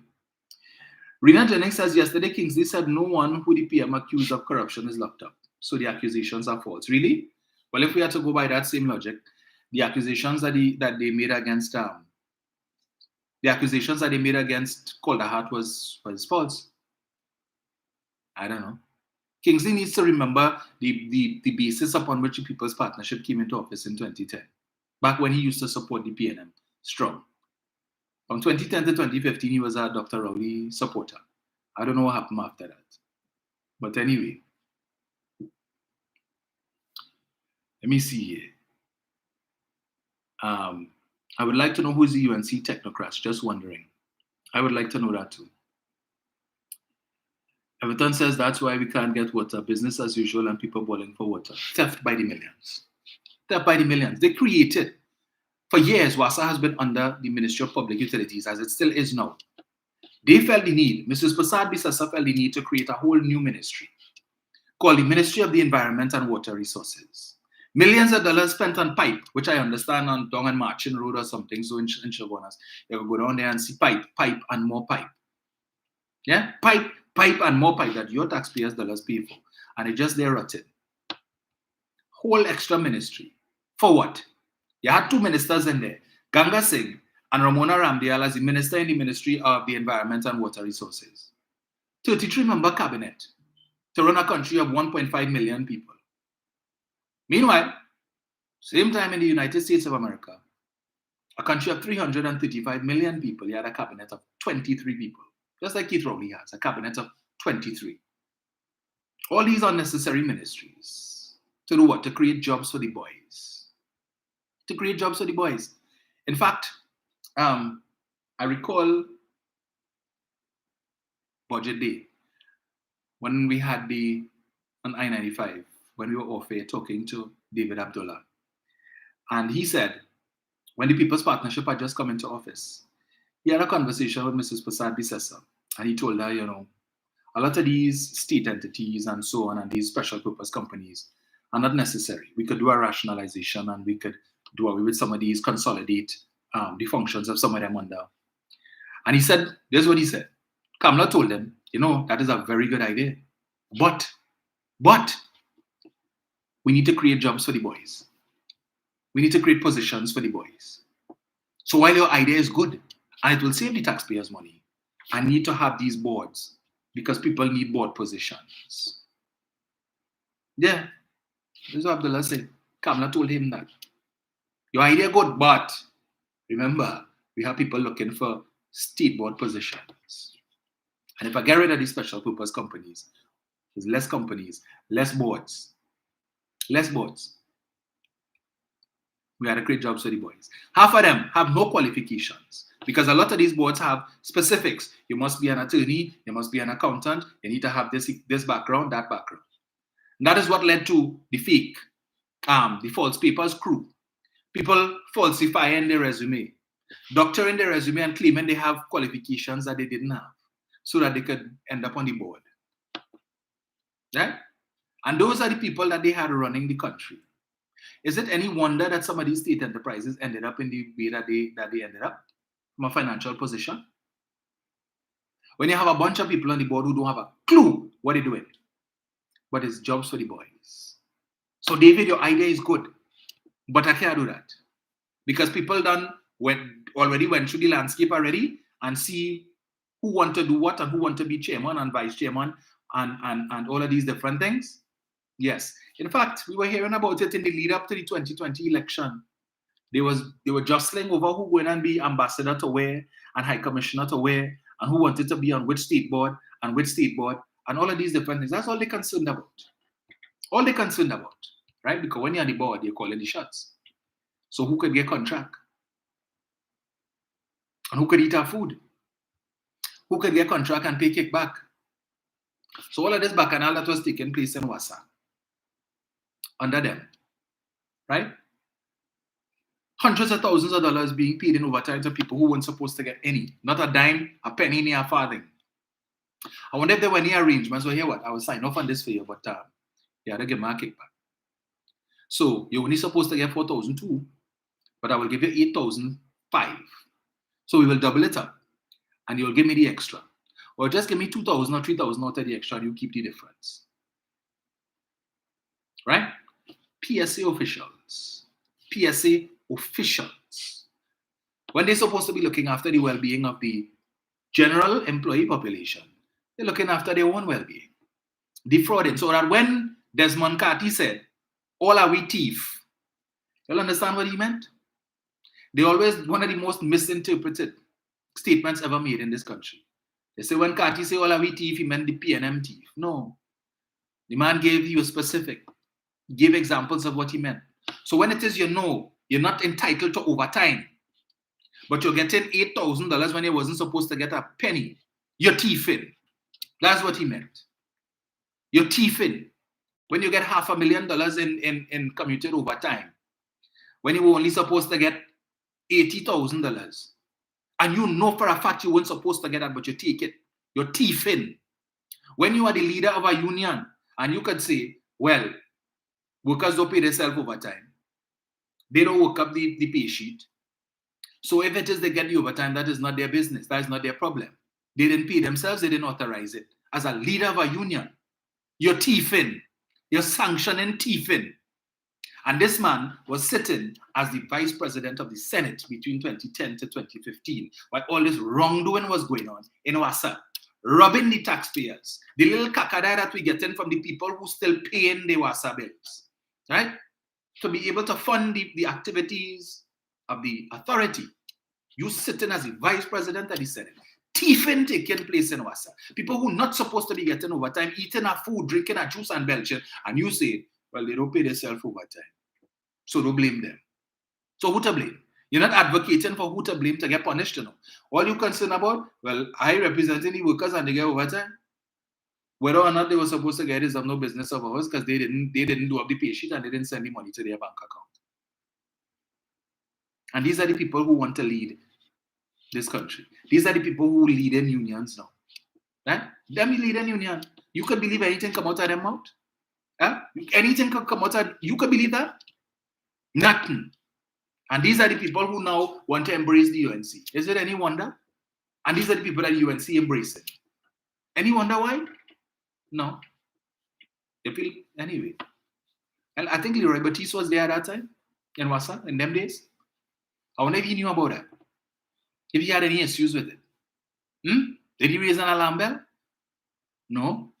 Probably not. Because this audit on this in 2016. Leroy, where art thou? Leroy, you have anything to say on that? Why are you adopting the same position as Lambert, Leroy? That's your position too? Bunch of jokers. Bunch of jokers, you know. Ah, boy. Yeah, that was paying only $100 a month for. Let's see this thing here. Let's see here.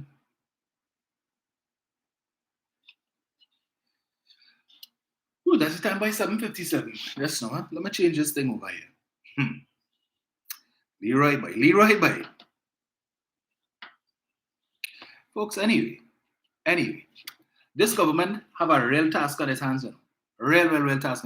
All the messes that and you see, when it is I hear people talking about it's 8 years and they're still blaming the UNC, and it's only Kamla. Who was responsible for that? The 5,000 plus workers that in WASA now today. Who was responsible for that? Who hired Mahabe, right?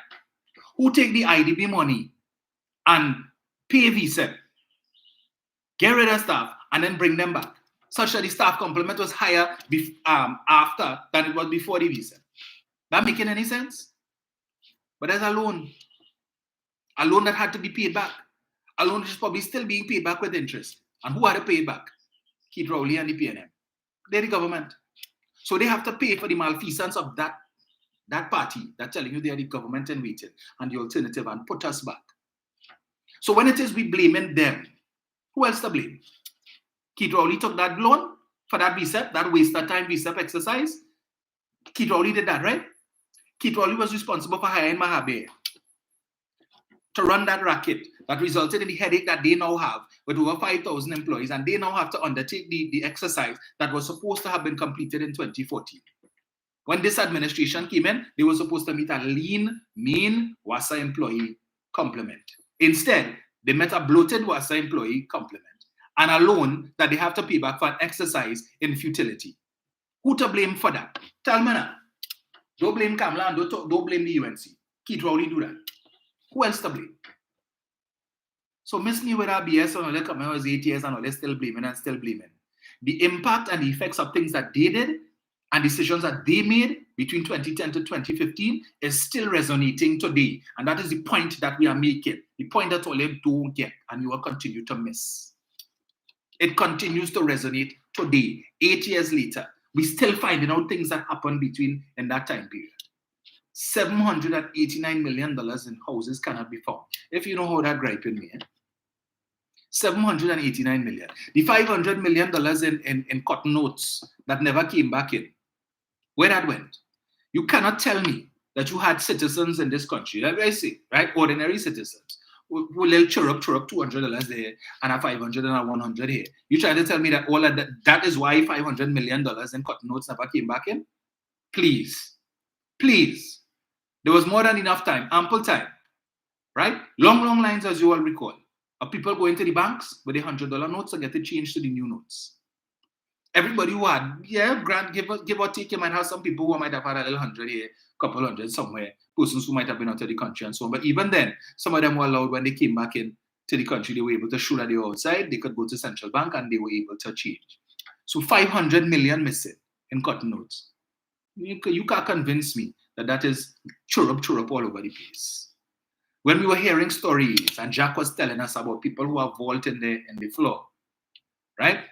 And money in bucket, in pigtail bucket, bury in the backyard and all kind of thing. Hoping they could come back in 2025 so they could reverse that. And so create an extension, amend the law. So what going on with the pastor and the 27 million? Where you get that from? Pastor? The state seized that money? I think they did. Explain your wealth. 7701763. Know what you're doing, Anyway, as Patrick used to say, if you decide to play fast and loose with your vote, you put God out of your collective thoughts, you eat the bread the devil need. Just say you won't want. You just get it.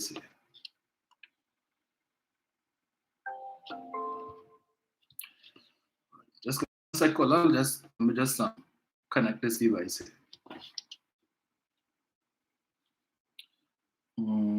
So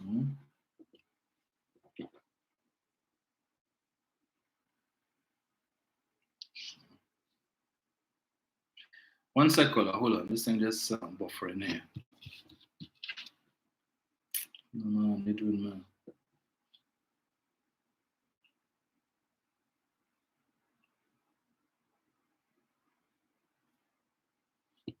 Anytime today would be great. So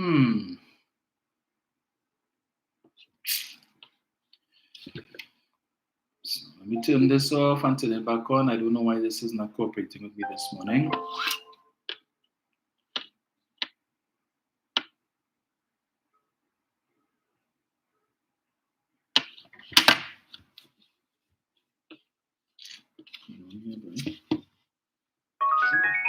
Right, there we go. Hello, good morning. Yes, good morning, Dominic. Yes, sir, morning.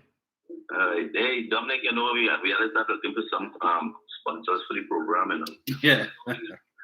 but Dominic, let me ask you this question. The money that was borrowed from IDB to do what was supposed to be done, and they did not do what it do. This government now had a restructure WASA. Yes. Approaching IDB again concerning the same WASA, what do you think going to be the terms and conditions for IDB to give us here? Same thing, but this time make sure it happened. Pressure. Well, you see the problems that the UNC put us into. You see the kind of problems that they can don't talk about. You know why they say don't talk about it? Because they know early between 2015 and 2020 coming up there, what was released into the public from the UNC, what was being done. It was just a scratch of the surface, and hence the reason why I felt that they was pushing so hard to overthrow Rowley. They didn't want to no election, they wanted to overthrow because we were seeing talk like the steal election and that, and trying to hype up the people. On many occasions I see they were sending these little sub messages to people for people to riot and to think, because that's what they're looking at.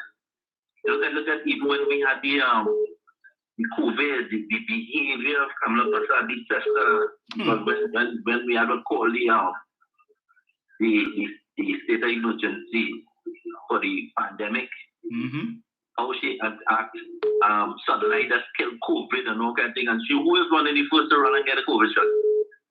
And the government could think here and just go and take random things from bootleg vaccines, and she just, and that's what her aim is, because there is something big, I think, that Dr. Olia there would know by now, but just a bit of the thing that they can't talk about it.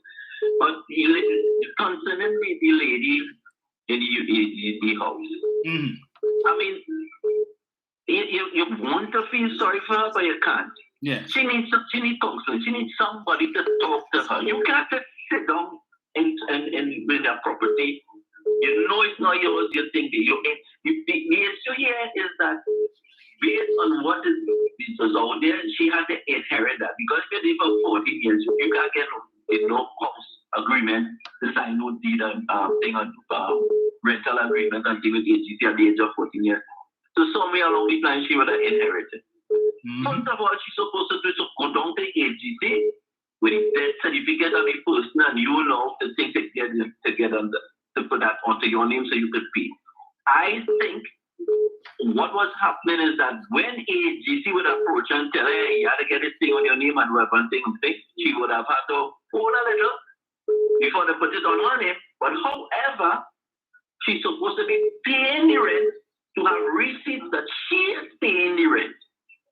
So she is misleading us. I mean, if you understand lease agreement and rental agreements and those things, what she said, that makes no sense, absolutely no sense. And I wanted to say, suppose something happened to her, who is she going to leave the property for? So she's going to leave, she's doing that with the future, there's so much strength she had.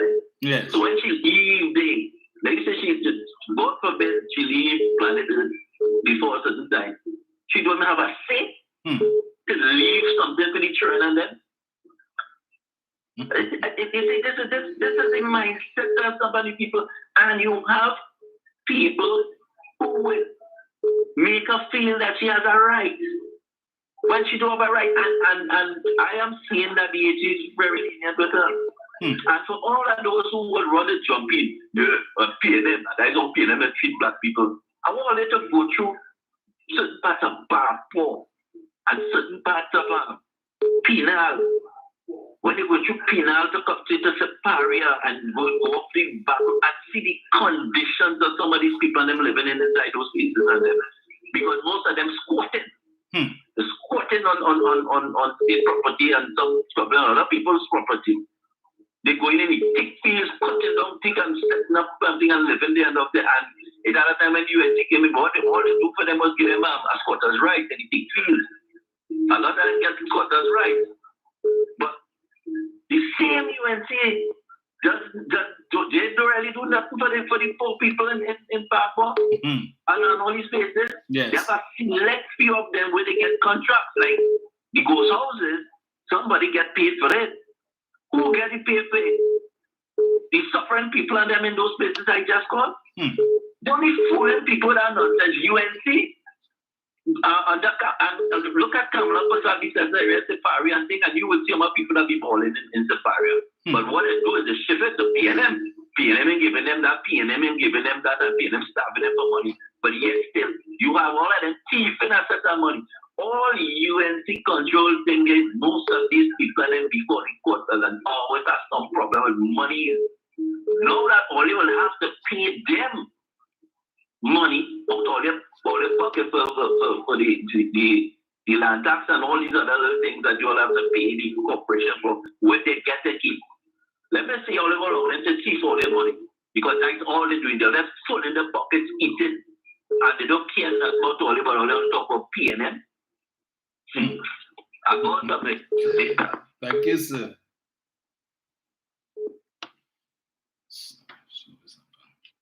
Jay, call me back. See here, just get this. Jenny, morning. Hello, morning. Yeah, Jen. Hi, hear me? Yes, loud and clear. Morning, darling. Morning, always locked in and tuning. So one of the hottest internet social media programs. That's a stubborn thing. I want to start first with the person who the HTC house. I want to tell parents, please stop using your children to get empathy and sympathy from the public when it is not necessary. You all would have admitted in the 15 years you all lived in 4 times all you paid rent. So then you only have to pay rent. But not only that, in that 15 years all you make 7 children. To mind the children, you have to have money. So when you're making the children, and you have to mind the children, you're thinking about you need a shelter for them same children to put aside and pay rent. Now you all have gotten warnings before from HTC. They are saying that they went in at time because at time HTC like them there was $60-something thousand or some back and so they went and HTC tell them they didn't take any money in our hole. Really? You in HTC money and they go into pay and they tell you they didn't take any money. No. Not only that, eviction come now. Because one was able to get his employees and everybody to pull up $25,000. So in the 15 years when they didn't know it owing $60-something thousand, your same employers or nobody can help you to pull up that same money, $25,000 to run to pay now.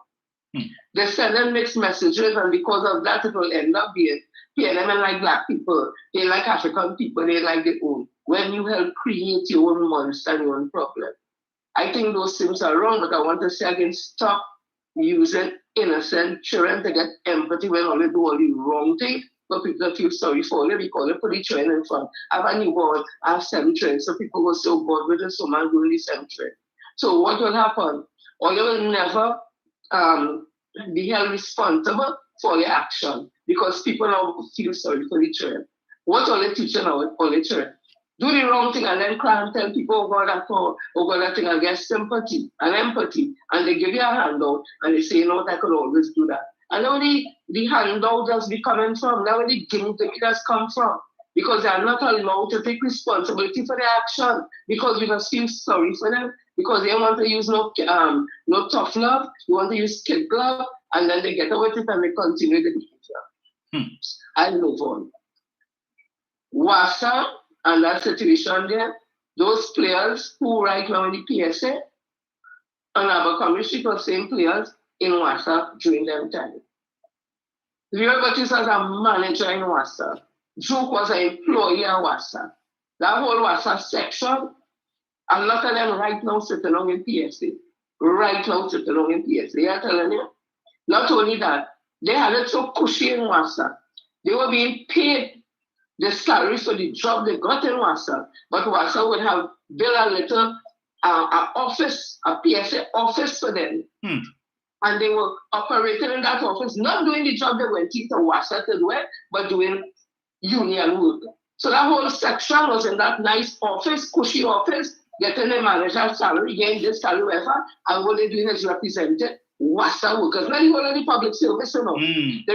They're just representing alone WASA workers. So you see why they feel have all that strength and that power? I know recently, I think WASA stopped paying whatever maintenance to the building or whatever the case may be. But the point I'm making, they have been empowered at WASA to do some of the things they're doing. Now they have been transported into the PSP and that behavior continues. But I want to see what is going to happen when retrenchment starts, because it has to happen. Because the last time they borrowed money from the bank to restructure WASA, people get visa. And people get visa and just come and spin right back around and come right back in WASA. And they want people now, when they talk about WASA, they just get hot and bothered and get to know. True can want them to say WASA, the work is too much, the workload is too much, the workforce is too much people on the establishment. The establishment didn't have all them people. But when they pay them visa to go home, visa by talking about voluntary separation from the thing, they get your money. And they bring back the same people come right back. So they get visa and still come back, get promotion, they get back pay, they get salary, everything, and then people, they just want to vex.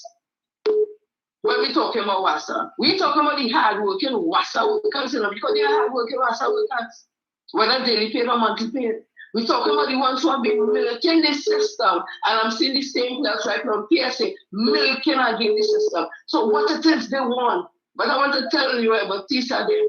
Your power is WASA. When they retrench WASA workers, will get your power because the public service don't know you.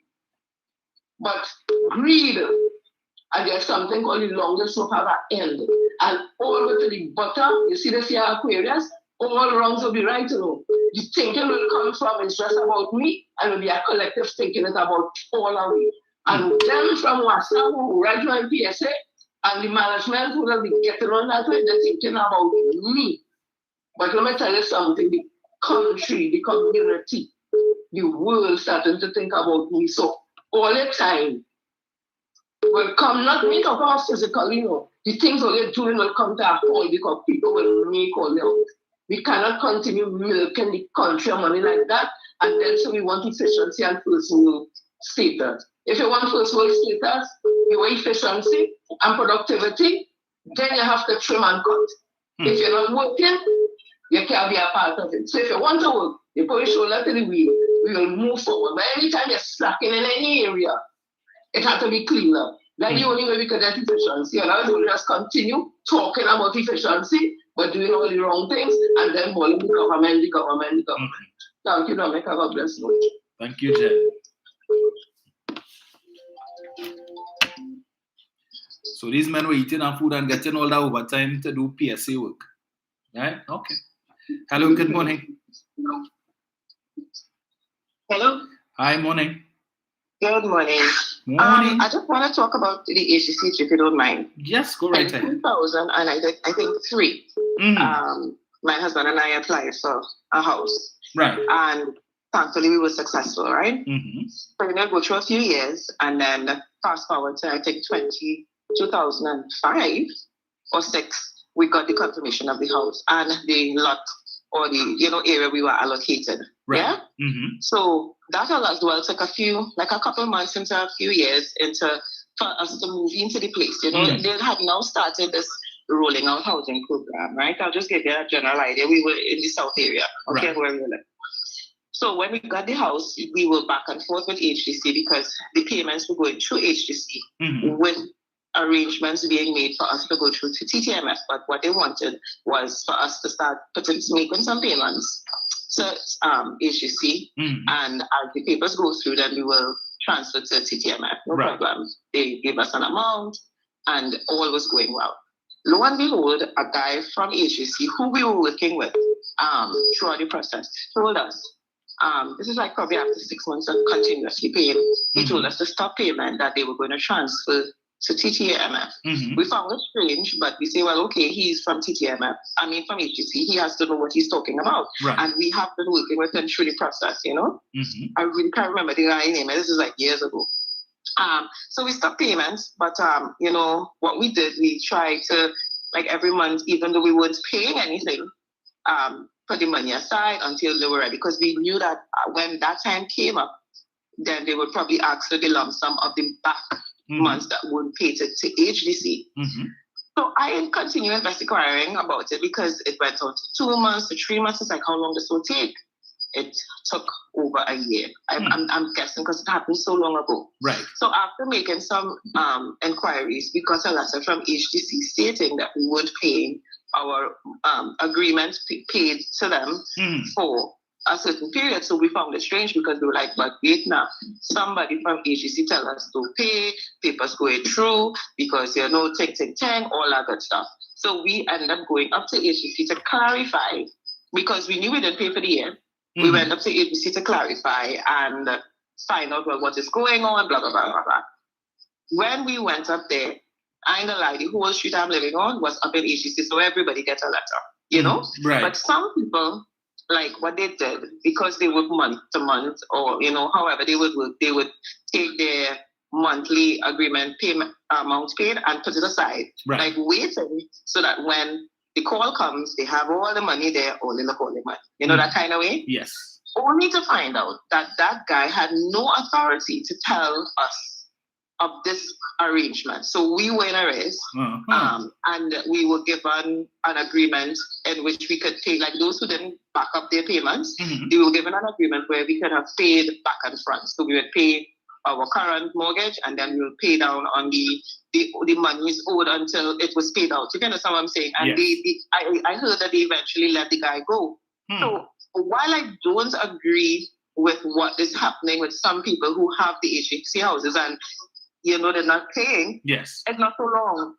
Come on, it's not free for all. Because we all in this street where where we got the house, we were speaking like, how come they didn't come? Because everybody were concerned because we now got the house. You don't want to put the enforced so early. Right. In your arrangement with HTC and or TTMF, because that's detrimental, you know what I mean? So what I'm saying is that yes, there are some communication issues with HTC. We fell victim to that. Right. But at the end of the day, if people do not come out and show some interest, it means that they probably was hoping they could fall under the radar and basically live for free. If you understand what I'm saying. Yes. You know, yes. And agency also needs to have competent people working with them, because if you have somebody with, and this is somebody who was working as you see, coming and giving you a directive, you ain't going to argue, you're going to say, well, all right, okay, you know what I mean? You know, and then they let him go. I don't want to say fire because I don't know what happened with him. Right. And we end up working with HGC until we transition to TTMF and all of that good stuff. So I'm just giving a scenario. There are some instances where people like myself fall victim of that. Right. But then again, there's some who just, you know, they're just hiding, you know what I mean? And that's all right, because we still have to pay. So if we have to pay, I think we'll have to pay too, as far as I'm concerned. And the mortgages are not very high. Right. You know, it is affordable. And that's one of the good things about these homes. Right. You know, it's not a mansion. It's a thankful roof over your head. It's not, you know, one of those 5-6 bedroom homes. Right. You know what I mean? But at the end of the day, I think, you know, do what it's due. You know, pay your bills and everything will be all right. You know what I mean? Yes. And save yourself the embarrassment. Morning from the president of is the president Nigel? President of president. Have a good day. Thank you so much, Marissa. Thank you. Yes. So see what happens there, and it's the point that I was making, right? That put aside your money, because if it is things was running, you would be paying it, right? Don't take it for granted. Well, 15 years. Hello, good morning. Good morning, Dom. Morning.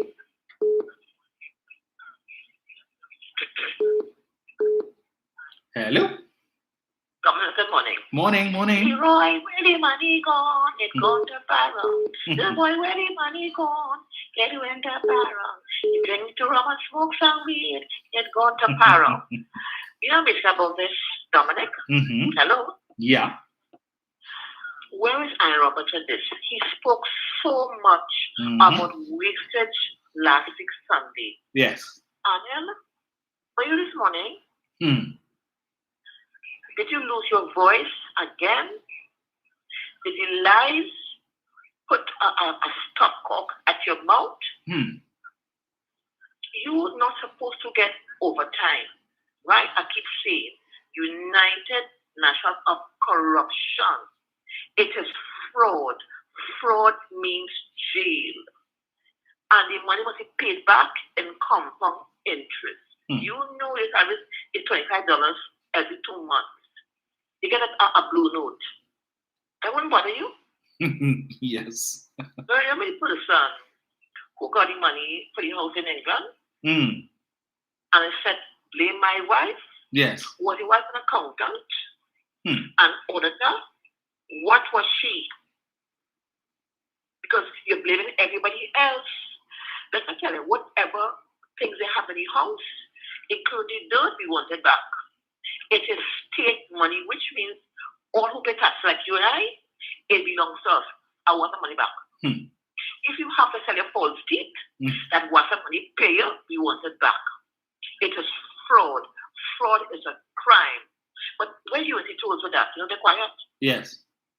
That is the past. Marine thief, PNM thief. But bring the proof that PNM stole something. Please show me. And let me tell you, if you got some, cook your brain.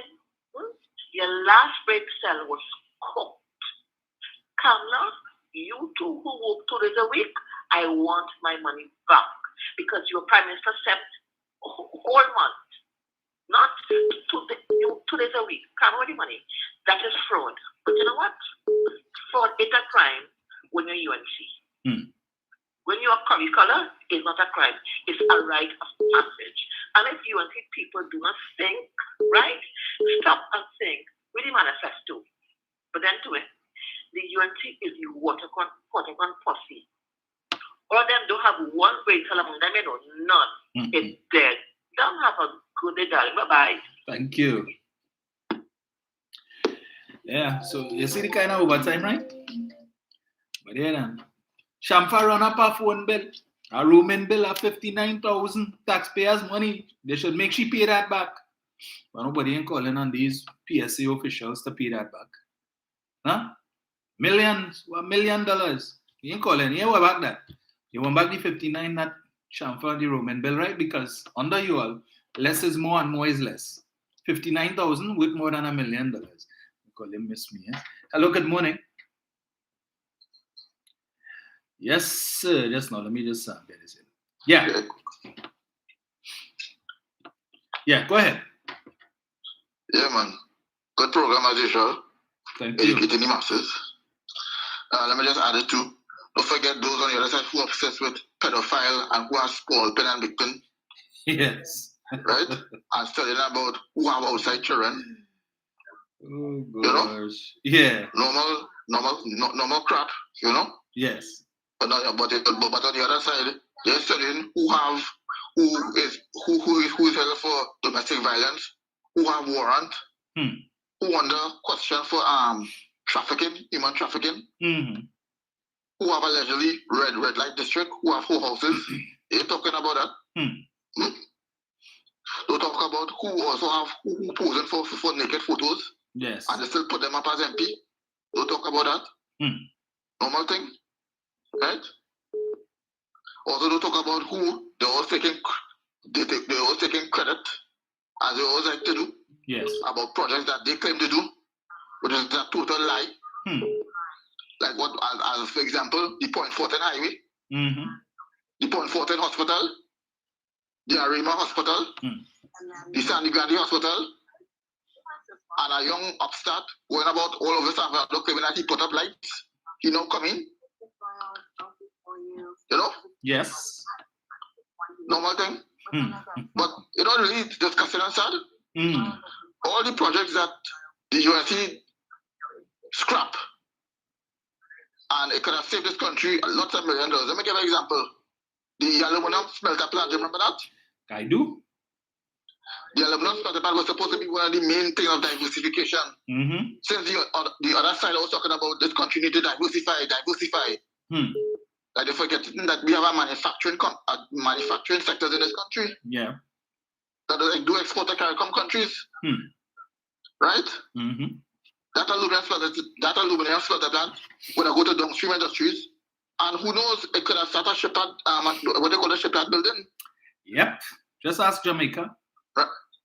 Of course. Don't forget the mega farms. Remember the mega farms? Yes.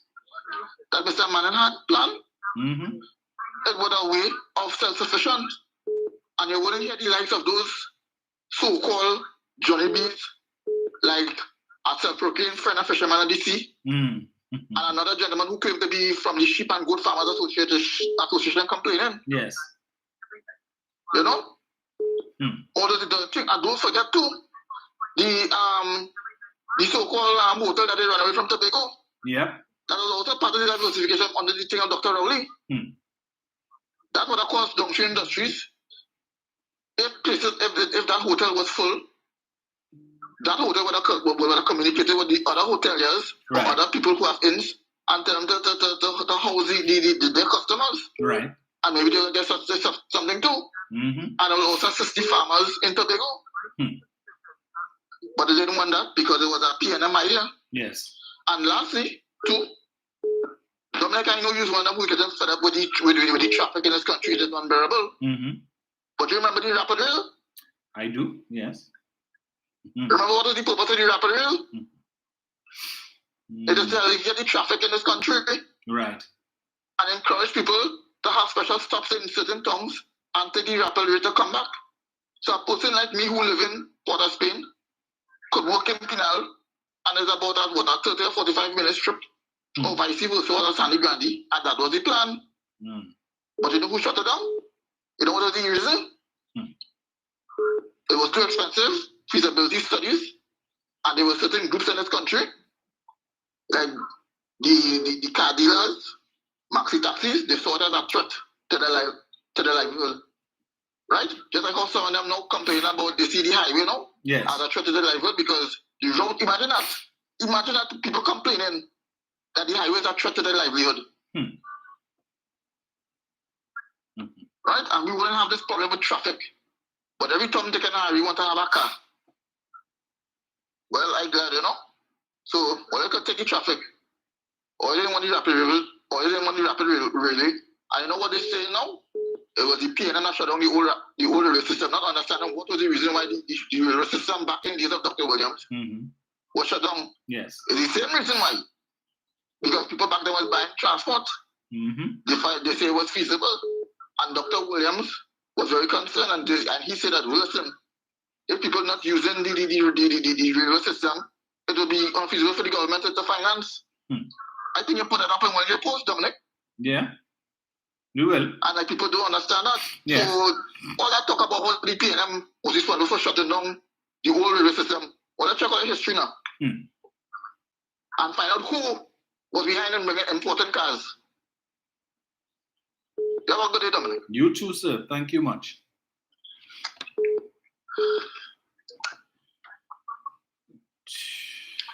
Dominic? Hello?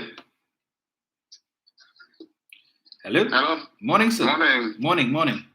Yeah, morning to all the listeners and viewers of this program this morning. Now, Dominic, you see why the Public Service Association president refused to sign off on the 4%, right?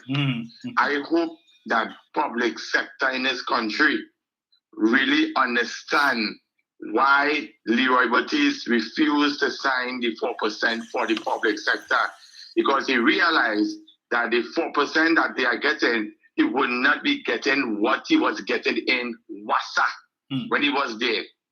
You understand? So that is why he have an issue.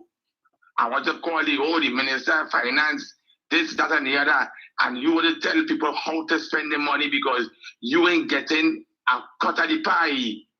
You understand? So that's why I hope that the next March that public sector have in this country, the PSA, that people come out and show that solidarity, that all you want, all your 4%. Right? Because it will look very, very, very disheartening to see that the same people in these organizations have to do up monies for other people whose union bodies signed off on. You understand? Leroy Baptiste and them don't care about nobody in this country other than themselves.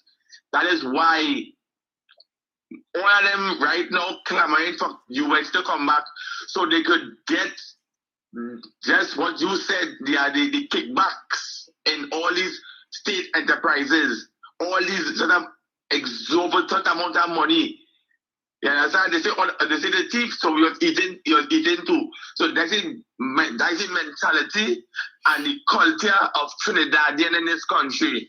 They rather thief, enrich yourself, than go out there and do it honestly. That is why we in this corruption mess we in. And thanks to the UNC, they would have fueled it even further, right? Fueled it. So you trying to tell me all this UNC was there in the last 5 years, 2010, 2015, or they created all sorts of ministries to enrich your people, your friends, your financiers, and then eat and food syndrome. That's why you had the Kingsley, you had the Heavy, you have all of these nitwits and them who don't know, who don't have a clue of what's going on in the country. All them know is Kamala and the UNC. They don't know nothing else. Ask any one of them if they know the manifesto that UNC had in 2015, 2020, and the same one that they will combine both manifestos for this 2025 election. Ask them what is that day that the leader going to put forward to the country. They don't know. All them know is Kamala and UNC. That is all them know. And the PNM wicked and Dr. Roddy wicked and bad. That is all them know. You understand? I want somebody to tell me in the last 5 years on that Kamala Prasad Sessa and the partnership party that your standard of living elevated? Did your standard of living elevated? No. You understand? The UNC then had 29 seats in parliament. They had the 3/5 majority. Before these people make a difference in the country, all of them inside a day was studying to thief and enrich themselves. And the hell was the population and taxpayers in this country, right? But you're coming now, right, as a viable option for me to put you back there to do what? To do what? Dominic, every single institution in this country, every single one of them, all the ministries, all state enterprises, these people tarnish every single one of these entities. Everyone you look at is some sort of corruption. Housing, security, utility, health, you name it. And people not understanding, you know why people cussing Dr. Rowley and the PNM? Because they don't want nothing good for this country. They don't want no development in this country. Look at the highway they opened in Point 14. How much of money that these UNC people spend overrun, cost overrun. But you know what they go say? Oh, it's Kamala started. So Dr. Roddy want to take kudos for it. Yes. If she had started, why should they continue it? Not that. They wanted the highway to pass through certain areas in Central and South Trinidad. You understand? That was the whole problem there.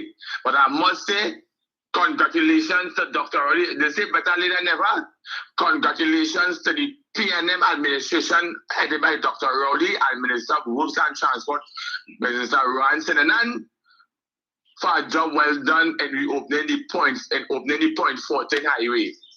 And I know we have a lot of projects taking place right now, but as I say, the PNM PR, the PNM public relation needs to buck up on themselves because they sit down on the laurels, put out things on social media that people actually see.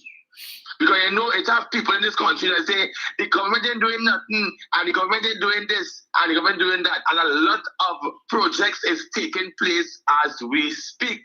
Look, right now, they're gonna start the new highway project in Omira there. I think sometime at the end of the year or the next year. They want to start the one what they did in Carib there. They want to start that on Omira sometime at the end of the year or the next year. Yeah, see, they started. It needs to really put out to the public.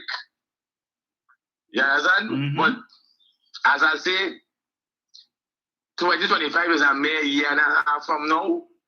People, you all seeing for yourself You be the judge, you be the jury, you be the executioner. Because at the end of the day, it's either you want to go forward 2025 beyond, or you want to continue in this gimme, hand-me-down syndrome. But you don't know to be considered that there's like freeness. So they do business. Once they get money anyway, or by any means, they will do it. But I know right-thinking citizens, if you want progression in your country, do the right thing. The only thing between UNC and the opposition and the treasury is PNM. The only burden wall between UNC and the treasury is PNM. Right? So guys, do what you have to do. Remember, stay focused. And by God's grace, we will be successful in that 25 general election. Dominic, good program. Rock on it. Thank you, sir. Right, so I saw a post on UNC Cabal talking about Sushila may have lost some toes. I don't know which may contribute to why she walks the way that she does. You know, I just see Cabal says, I know she's a diabetic. I hope she's taking care of herself. Interestingly, as is the norm, and for a prime minister in waiting, the head of the alternative government, Mrs. Prasad Bisesa has been absent from the budget debate, most of it. She's been absent from the Standing Finance Committee. I'm asking the question, is it that there's nothing that she's concerned about in the draft estimates that she wants to get clarification on? There's nothing that she finds there that she should speak about or on behalf of her constituents? Nothing? Absolutely nothing? So you're not interested in being a part of the process? So is it that when the final votes comes down, will she be in the parliament? This is the Prime Minister in waiting, as they refer to her, the esteemed leader of the opposition who gave such an erudite contribution to the budget, her response, and yet said you have been absent from the budget debate, so you're not interested in anything that is being said, you're not interested to challenge the government on anything. Anyway. What's the time there? That probably take, right, so I'll go up to 9 o'clock, so I still have another 20 minutes.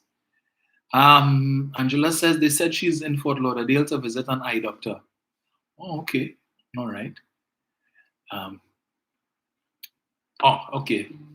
Noted, Kathy Ann. Thank you for joining us this morning.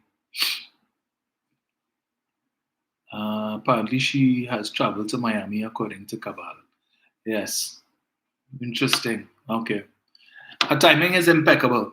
Something as important as the budget debate, and that's when you would schedule your doctor's visit. Well, okay. All right. That making sense. Meanwhile, back at the farm, the few of them who care to turn up in the parliament, they're selective in which ministries they want to entertain. Right? So, let me get this here. So, when some ministries are being questioned, if it have 3, maybe 4 UNC parliamentarians sitting in the parliament, they have plenty. And then others, they have the full deck of cards, waiting there to come and ask all kind of stupid questions so that they could get a moment to post up on Facebook. Look, anyway. Get this. Hello, good morning. Yes, sir. Oh, thank you, Dominic. Yes, sir. How are you, people? There's always study the health of the Prime Minister about he feeling unwell, and he should step down and stuff like that. But here it is now, we hear some rumors. That's mean that we didn't hear, at least that could probably friend, or we didn't see the good lady for a while. It's a legend, she's away. Yes. Well, I have a question to ask. Why is it that she's not working properly? I don't know about you, but sometimes when you missing some limbs, yes, it's kind of work with person. So I don't know. It wasn't my any Prime Minister business, so we had to ask the good lady. Yes. She missing some limbs. And that's why she can't work properly. So I've heard. Enjoy your day, Dominic. Thank you.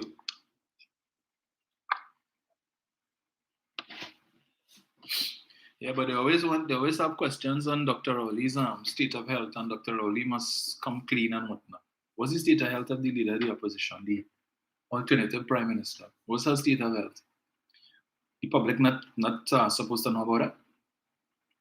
Because if it is you're leading your party into elections 2025, and you want people to vote for your party, and you hope to be the prime minister, we want to know that we have a prime minister for 5 years, 2025 to 2030.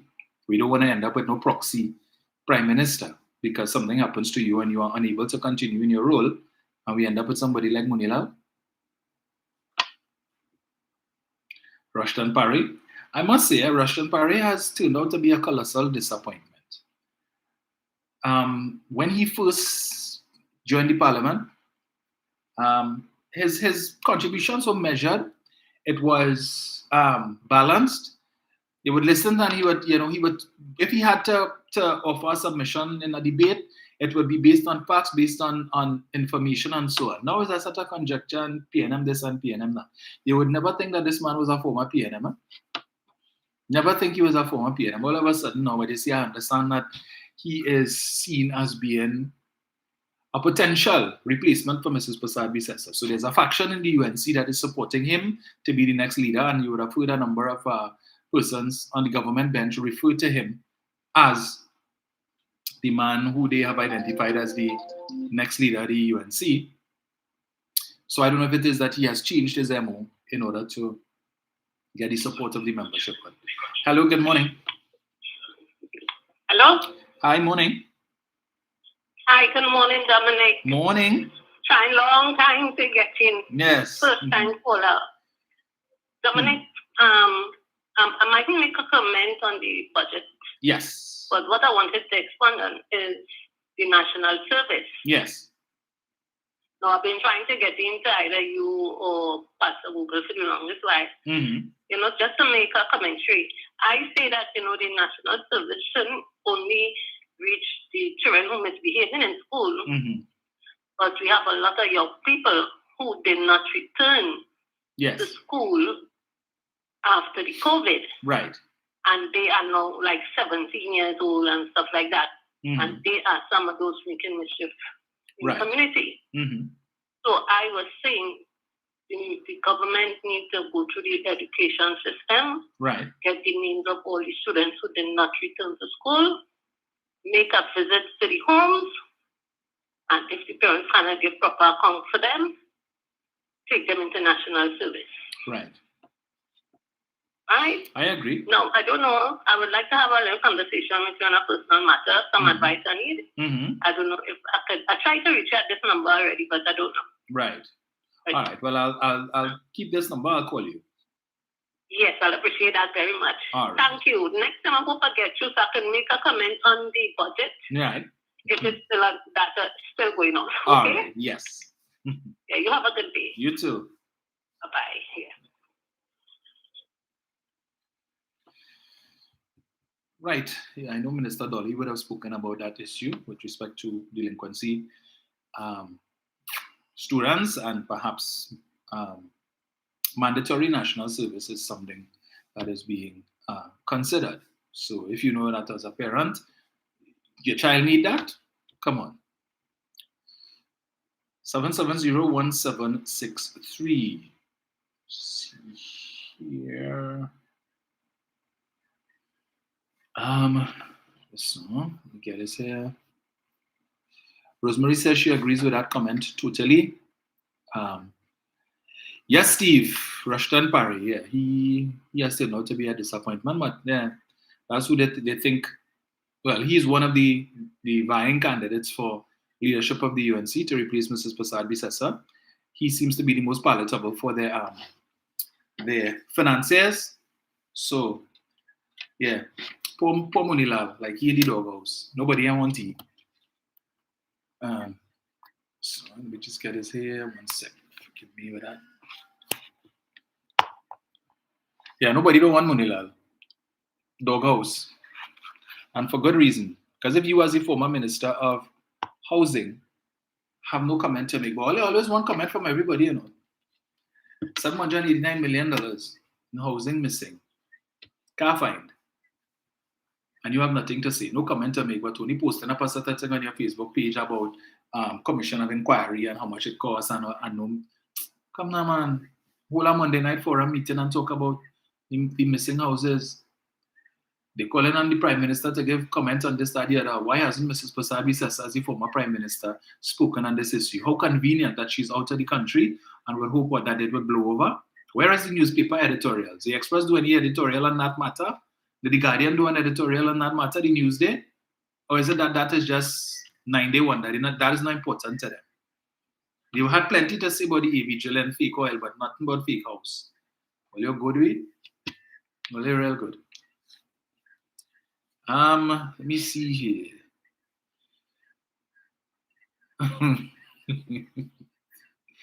So that says, with all due respect, government impregnated people now.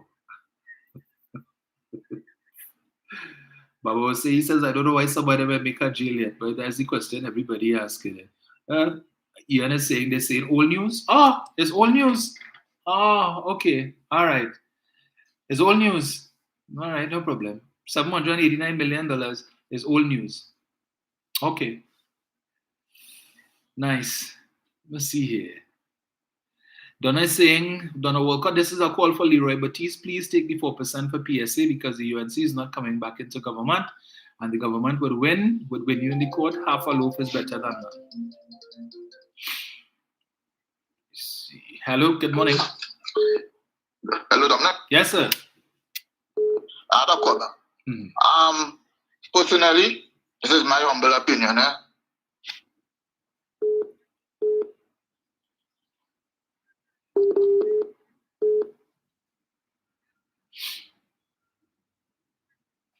don't know what's going on there. Hello, good morning. Hey, Dominic. Yes, sir. All right. You see that manifesto you're reading from? Yes. I need you to post the money on the page, please. Thanks. No problem. All right.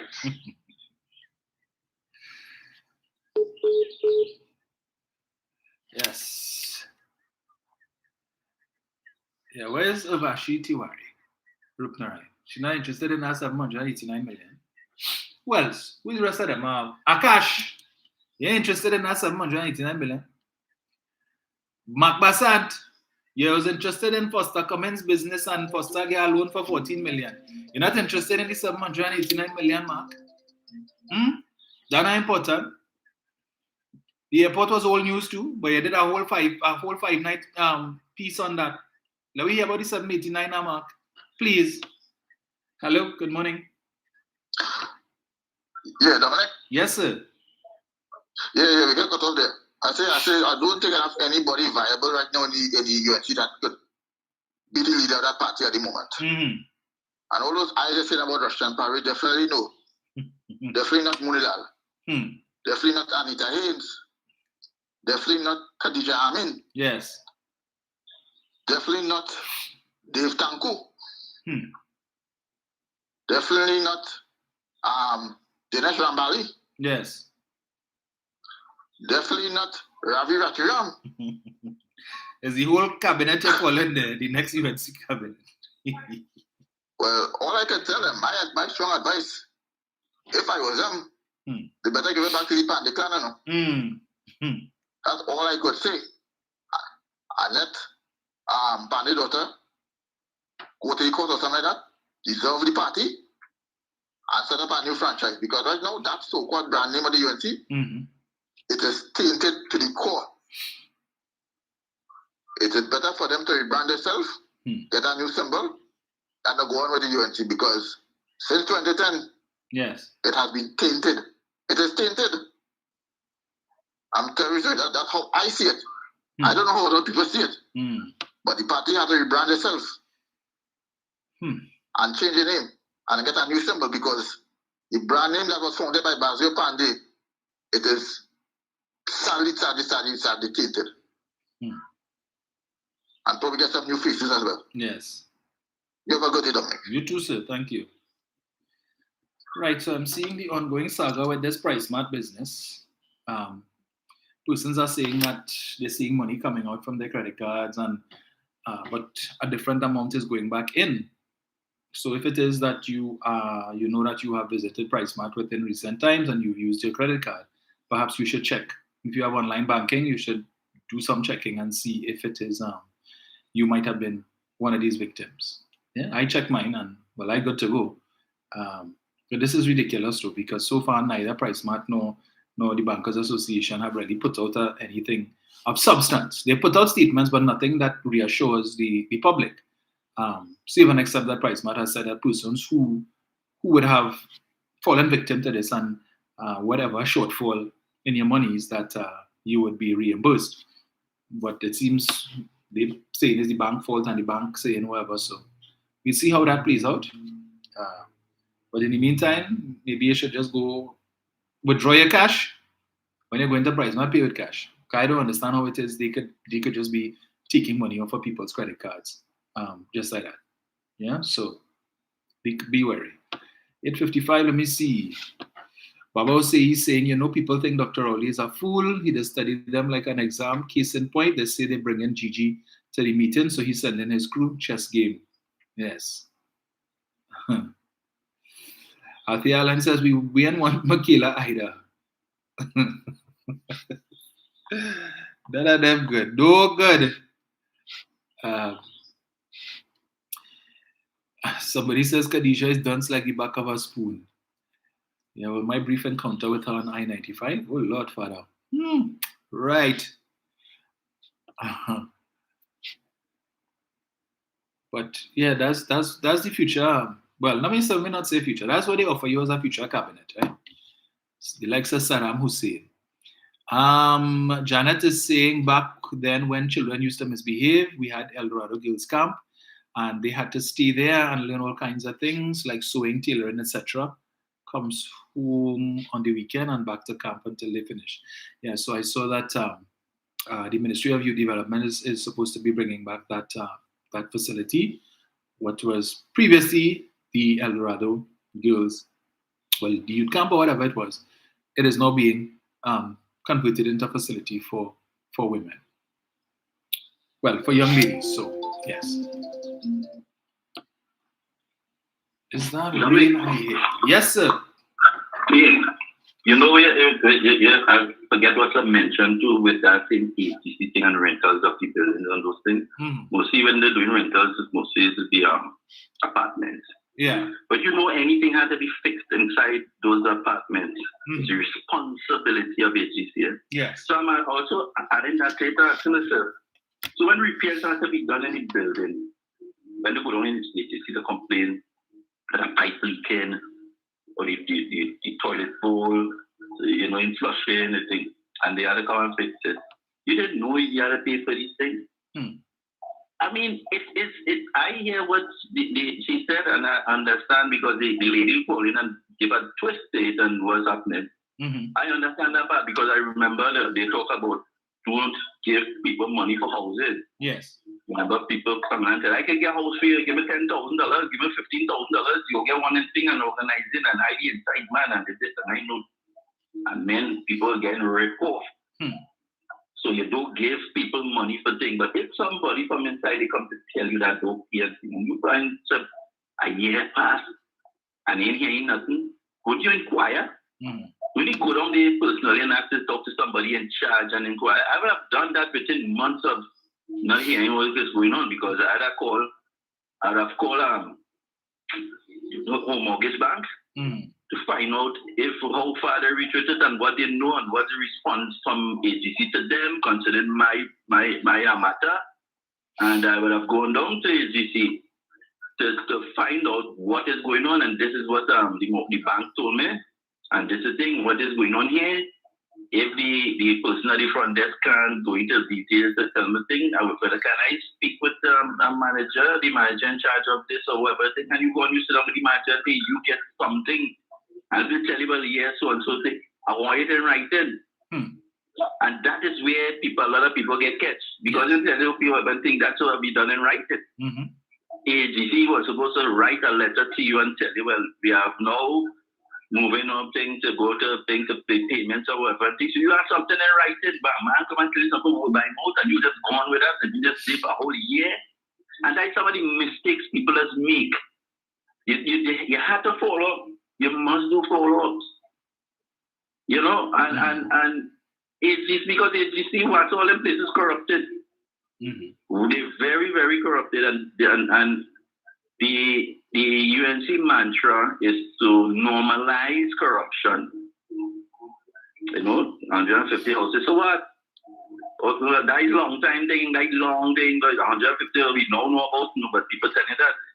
When the Honorable Kamil from Regis raised the matter, the next speaker after her, so you know come up with that? I think, don't ever call my name in this sort of thing. And she's a representative of the people. No, she's to serve the people. We're asking about the food cards and these things that Kamil raised. If you don't have the information at the time, don't respond to it. Get your information and then respond. But you cannot tell the respond to Kamil in the parliament and to the extent that the people of Trinidad and Tobago that, so what? You're talking about millions of dollars, millions of taxpayers' dollars that is not accounted for. And Mr. Regis let us know at the time the person who was carrying out the directive from the cabinet was you. And now you are now a minister sitting in parliament.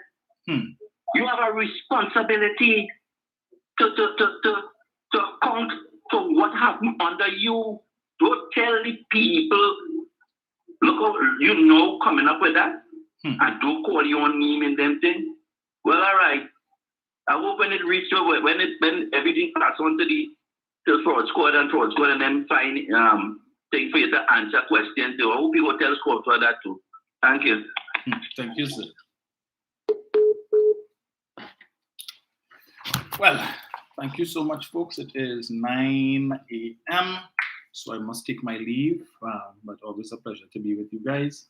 And yeah, so we will chat again on Thursday, God's willing. So we'll see what develops between now and then. So enjoy the rest of your day. Make it a productive one. And yeah, we'll chat again. All right.